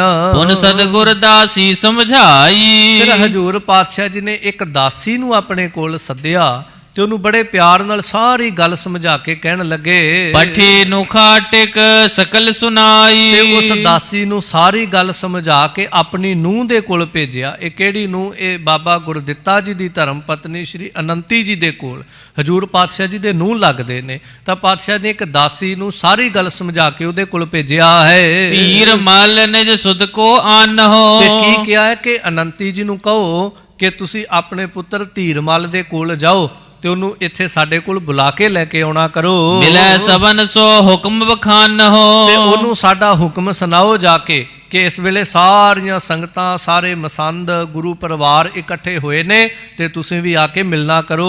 ਸੁਨ ਗਮਨੀ ਤਬ ਪੁਰ ਕਰਤਾਰ। ਉਸੇ ਵੇਲੇ ਸ਼੍ਰੀ ਅਨੰਤੀ ਜੀ ਜਿਹੜੇ ਸਨ, ਬਾਬਾ ਗੁਰਦਿੱਤਾ ਸਾਹਿਬ ਜੀ ਦੇ ਧਰਮ ਪਤਨੀ ਜੀ ਜਿਹੜੇ ਸਨ, ਉਹ ਸੁਣ ਕਰਕੇ ਕੀਰਤਪੁਰ ਤੋਂ ਸ਼੍ਰੀ ਕਰਤਾਰਪੁਰ ਸਾਹਿਬ ਪਹੁੰਚ ਗਏ ਹਨ। ਸੁਧ ਸੋ ਜਾਏ ਮਿਲੀ ਹਿਤ ਧਾਰ। ਤੇ ਉਹਨੇ ਸਾਰੀ ਗੱਲ ਜਿਹੜੀ ਸੀ ਸੁੱਤ ਸੋਂ ਆਪਣੇ ਪੁੱਤਰ ਧੀਰਮਲ ਨੂੰ ਜਾ ਕੇ ਸਾਰੀ ਗੱਲ ਬੜੇ ਪਿਆਰ ਨਾਲ ਦੱਸੀ ਸਮਝਾਈ। ਧੀਰ ਮਲ ਕੋ ਬਹੁ ਸਮਝਾਇਓ। ਤੇ ਬੜੇ ਸੋਹਣੇ ਤਰੀਕੇ ਨਾਲ ਉਹਨੇ ਧੀਰਮਲ ਨੂੰ ਸਾਰੀ ਗੱਲ ਇੰਜ ਸਮਝਾਉਣੀ ਕੀਤੀ। ਅਬ ਗਮਨੋ ਤੁਝ ਗੁਰੂ ਬੁਲਾਇਓ। ਕਹਿੰਦੀ ਦੇਖ ਹੁਣ ਚੱਲ, ਤੇ ਤੈਨੂੰ ਗੁਰੂ ਸਾਹਿਬ ਜੀ ਨੇ ਆਪ ਬੁਲਾਇਆ ਹੈ, ਮੇਰੇ ਹੱਥੋਂ ਸੁਨੇਹਾ ਭੇਜਿਆ ਹੈ। ਸ੍ਰੀ ਹਰਿ ਰਾਏ ਅਨੁਜ ਹੈ ਤੇਰੋ। ਕਿ ਦੇਖ ਸ਼੍ਰੀ ਹਰਿ ਰਾਏ ਜੀ ਜਿਹੜੇ ਹਨ ਉਹ ਤੇਰੇ ਛੋਟੇ ਭਰਾਤਾ ਹਨ। ਤਿਸ ਪਰ ਗੁਰ ਕੋ ਰੁਖ ਬਹੁ ਤੇਰੋ। ਤੇ ਇਸ ਵੇਲੇ ਗੁਰੂ ਸਾਹਿਬ ਜੀ ਦੀ ਉਹਨਾਂ ਉੱਪਰ ਬੜੀ ਖੁਸ਼ੀ ਹੈ। ਗੁਰੂ ਸਾਹਿਬ ਜੀ ਇਸ ਵੇਲੇ ਬੜਾ ਝੁਕਾਅ ਕਰ ਰਹੇ ਹਨ। ਲਖੀ ਜਾਏ ਅਰ ਬਿਦਤੀ ਬਾਤ। ਇਹ ਗੱਲ ਜਿਹੜੀ ਸਾਨੂੰ ਇੰਜ ਜਾਨੀ ਪੈ ਰਹੀ ਹੈ ਤੇ ਬਿਦਤੀ ਇਹ ਕੁਝ ਪ੍ਰਗਟ ਵੀ ਹੋ ਗਈ ਹੈ। ਇਸ ਕੋ ਗੁਰਤਾ ਦੇ ਅਵਦਾਤ। ਕਿ ਧੰਨ ਗੁਰੂ ਹਰਗੋਬਿੰਦ ਸਾਹਿਬ ਮਹਾਰਾਜ ਜੀ ਸ਼੍ਰੀ ਹਰਿ ਰਾਏ ਜੀ ਨੂੰ, ਤੇਰੇ ਛੋਟੇ ਭਰਾ ਨੂੰ ਗੁਰਤਾ ਗੱਦੀ ਦੇਣ ਲੱਗੇ ਹਨ। ਤੂੰ ਜੇ ਨਿਕਟ ਰਹੈ ਅਨੁਸਾਰੀ। ਇਸ ਕਰਕੇ ਮੈਂ ਇਹ ਤੈਨੂੰ ਕਹਿਣ ਆਈ ਆ, ਤੈਨੂੰ ਤਾਂ ਲੈਣ ਆਈ ਆ ਕਿ ਜੇ ਤੂੰ ਗੁਰੂ ਸਾਹਿਬ ਜੀ ਦੇ ਕੋਲ ਰਵੇਂ ਇਸ ਵੇਲੇ ਜਾ ਕੇ ਤੇ ਅਨੁਸਾਰ ਹੋ ਕੇ ਰਹਿਣਾ ਕਰੇ। ਜੇਸ਼ਟ ਭਰਾਤ ਮਹਾਮਤ ਧਾਰੀ। ਕਿਉਂਕਿ ਤੂੰ ਵੱਡਾ ਭਰਾ ਹੈ ਸ਼੍ਰੀ ਹਰਿ ਰਾਏ ਜੀ ਦਾ ਤੇ ਬਹੁਤ ਦਾਨਾ ਸਿਆਣਾ ਹੈ। ਉਚਿਤ ਅਹੈਗਾ ਦੀ ਪਰ ਬੈਠਨ। ਤੇ ਮੈਂ ਇਹ ਚਾਹੁੰਦੀ ਆ ਕਿ ਤੂੰ ਵੱਡਾ ਹੈ। ਗੁਰੂ ਸਾਹਿਬ ਪੋਤਰਿਆਂ ਨੂੰ ਗੱਦੀ ਦੇਣੀ ਚਾਹੁੰਦੇ ਨੇ ਤੇ ਤੂੰ ਵੱਡਾ ਹੈ ਤਾਂ ਤੂੰ ਗੱਦੀ ਲੈਣੀ ਕਰ। ਸਿੱਖ ਸੰਗਤ ਸਭ ਕੀਨ ਇਕੇਠਨ। ਤੇ ਗੁਰੂ ਸਾਹਿਬ ਜੀ ਨੇ ਇਸ ਵੇਲੇ ਸਾਰੀ ਸਿੱਖ ਸੰਗਤ ਜਿਹੜੀ ਇਕੱਠੀ ਕਰ ਲਈ ਹੈ। ਪ੍ਰਥਕ ਰਹਿਨ ਤੁਝ ਕਿਉਂ ਬਨ ਆਵੇ। ਸਾਰੇ ਇਕੱਠੇ ਹੋ ਗਏ ਨੇ, ਮਸੰਦ, ਸਿੱਖ ਸੰਗਤਾਂ, ਗੁਰੂ ਕੀਆਂ ਅੰਸ ਬੰਸ ਸਾਰੀਆਂ ਆ ਗਈਆਂ, ਫਿਰ ਤੂੰ ਕੱਲਾ ਕਿਉਂ ਬੈਠਾ? ਤੈਨੂੰ ਨਹੀਂ ਸ਼ੋਭਦਾ। ਗੁਰਤੇ ਗੁਰਤਾ ਕਿਉਂ ਨਹਿ ਪਾਵੇ। ਤੂੰ ਚੱਲ ਕੇ ਗੁਰੂ ਸਾਹਿਬ ਤੋਂ ਗੁਰਤਾ ਗੱਦੀ ਭਲਾ ਕਿਉਂ ਨਹੀਂ ਲੈ ਲੈਂਦਾ? ਇਤਿਆਦਿਕ ਸਮਝਾਏ ਕਨੇਰਾ। ਇਸ ਤਰ੍ਹਾਂ ਬੜੇ ਤਰੀਕੇ ਦੇ ਨਾਲ ਮਾਂ ਨੇ ਧੀਰਮਲ ਨੂੰ ਸਮਝਾਉਣਾ ਕੀਤਾ ਹੈ। ਧੀਰਮਲ ਸੁਨ ਕਰਤ ਸਬੇਰਾ। ਉਸ ਵੇਲੇ ਧੀਰਮਲ ਨੇ ਸਾਰੀ ਗੱਲਬਾਤ ਜਿਹੜੀ ਸੀ ਸੁਣ ਕਰਕੇ ਮੋਟਿਕ ਅਹ ਗ੍ਰੰਥ ਵਡਿਆਈ। ਕਹਿੰਦਾ ਨਹੀਂ, ਮੈਨੂੰ ਕੋਈ ਲੋੜ ਨਹੀਂ ਜਾਣ ਦੀ ਗੁਰੂ ਹਰਗੋਬਿੰਦ ਪਾਤਸ਼ਾਹ ਦੇ ਕੋਲ। ਕਿਉਂ ਨਹੀਂ ਲੋੜ? ਕਹਿੰਦਾ ਮੇਰੇ ਕੋਲ ਗੁਰੂ ਗ੍ਰੰਥ ਸਾਹਿਬ ਦਾ ਸਰੂਪ ਹੈ ਜੋ ਗੁਰੂ ਅਰਜਨ ਦੇਵ ਮਹਾਰਾਜ ਨੇ ਲਿਖਵਾਇਆ ਹੈ। ਤੁਸੀਂ ਜੋਰ ਲਿਓ ਗੁਰਤਾ ਪਾਈ। ਤੇ ਮੈਂ ਇਸੇ ਜ਼ੋਰ ਦੇ ਨਾਲ ਹੀ ਪਹਿਲਾਂ ਵੀ ਸੰਗਤਾਂ ਨੂੰ ਇਕੱਠੀਆਂ ਕੀਤਾ ਹੋਇਆ ਤੇ ਮੈਂ ਇਸੇ ਜ਼ੋਰ ਦੇ ਨਾਲ ਹੀ ਅੱਗੇ ਗੁਰਤਾ ਗੱਦੀ ਲੈ ਲੈਣੀ ਕਿ ਗੁਰੂਆਂ ਕੀ ਬਾਣੀ ਤਾਂ ਮੇਰੇ ਕੋਲ ਹੈ, ਇਸ ਕਰਕੇ ਮੈਂ ਹੀ ਗੁਰੂ ਹਾਂ। ਇਹ ਬਡਨ ਕੀ ਬੜੀ ਨਿਸ਼ਾਨੀ। ਬਸ ਵੱਡਿਆਂ ਦੀ ਵੱਡੀ ਨਿਸ਼ਾਨੀ ਤੇ ਇਹੀ ਹੈ ਨਾ, ਗੁਰੂ ਅਰਜਨ ਦੇਵ ਮਹਾਰਾਜ ਦੀ, ਪਹਿਲੇ ਗੁਰੂ ਸਾਹਿਬਾਨ ਦੀ ਬਾਣੀ ਸਭ ਤੋਂ ਵੱਡਾ ਖਜ਼ਾਨਾ ਤੇ ਸਭ ਤੋਂ ਵੱਡੀ ਨਿਸ਼ਾਨੀ ਇਹੀ ਹੈ ਜੋ ਇਸ ਵਕਤ ਮੇਰੇ ਕੋਲ ਪਈ ਹੈ। ਸਿੱਖ ਸੰਗਤ ਅਸ ਕੋ ਨਹਿ ਮਾਨੀ। ਇਸ ਕਰਕੇ ਸਿੱਖ ਸੰਗਤਾਂ ਭਲਾ ਮੈਨੂੰ ਕਿਉਂ ਨਹੀਂ ਗੁਰੂ ਮੰਨਣਗੀਆਂ? ਮੈਨੂੰ ਜਾਣ ਦੀ ਲੋੜ ਹੀ ਨਹੀਂ ਹੈ।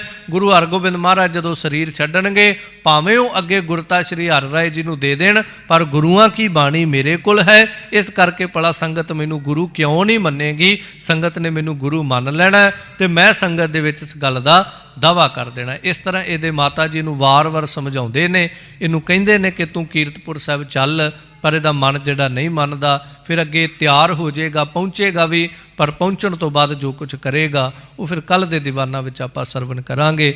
ਇੱਥੇ ਸਮਾਂ ਸੰਪੰਨ ਹੈ ਭੁੱਲਾਂ ਦੀ। ਖਾਲਸਾ ਜੀ ਚੈਨਲ ਨੂੰ ਸਬਸਕ੍ਰਾਈਬ ਕਰਨ ਤੋਂ ਬਾਅਦ 'ਚ ਆਲ ਨੋਟੀਫਿਕੇਸ਼ਨ ਨੂੰ ਜ਼ਰੂਰ ਔਨ ਕਰੋ ਤਾਂ ਕਿ ਸਾਡੀ ਕਥਾ ਕੀਰਤਨ ਦੀ ਹਰ ਵੀਡੀਓ ਤੁਹਾਡੇ ਤੱਕ ਪਹੁੰਚਦੀ ਰਹੇ ਅਤੇ ਵੀਡੀਓ ਨੂੰ ਲਾਈਕ ਕਰਨਾ ਨਾ ਭੁੱਲਣਾ ਜੀ।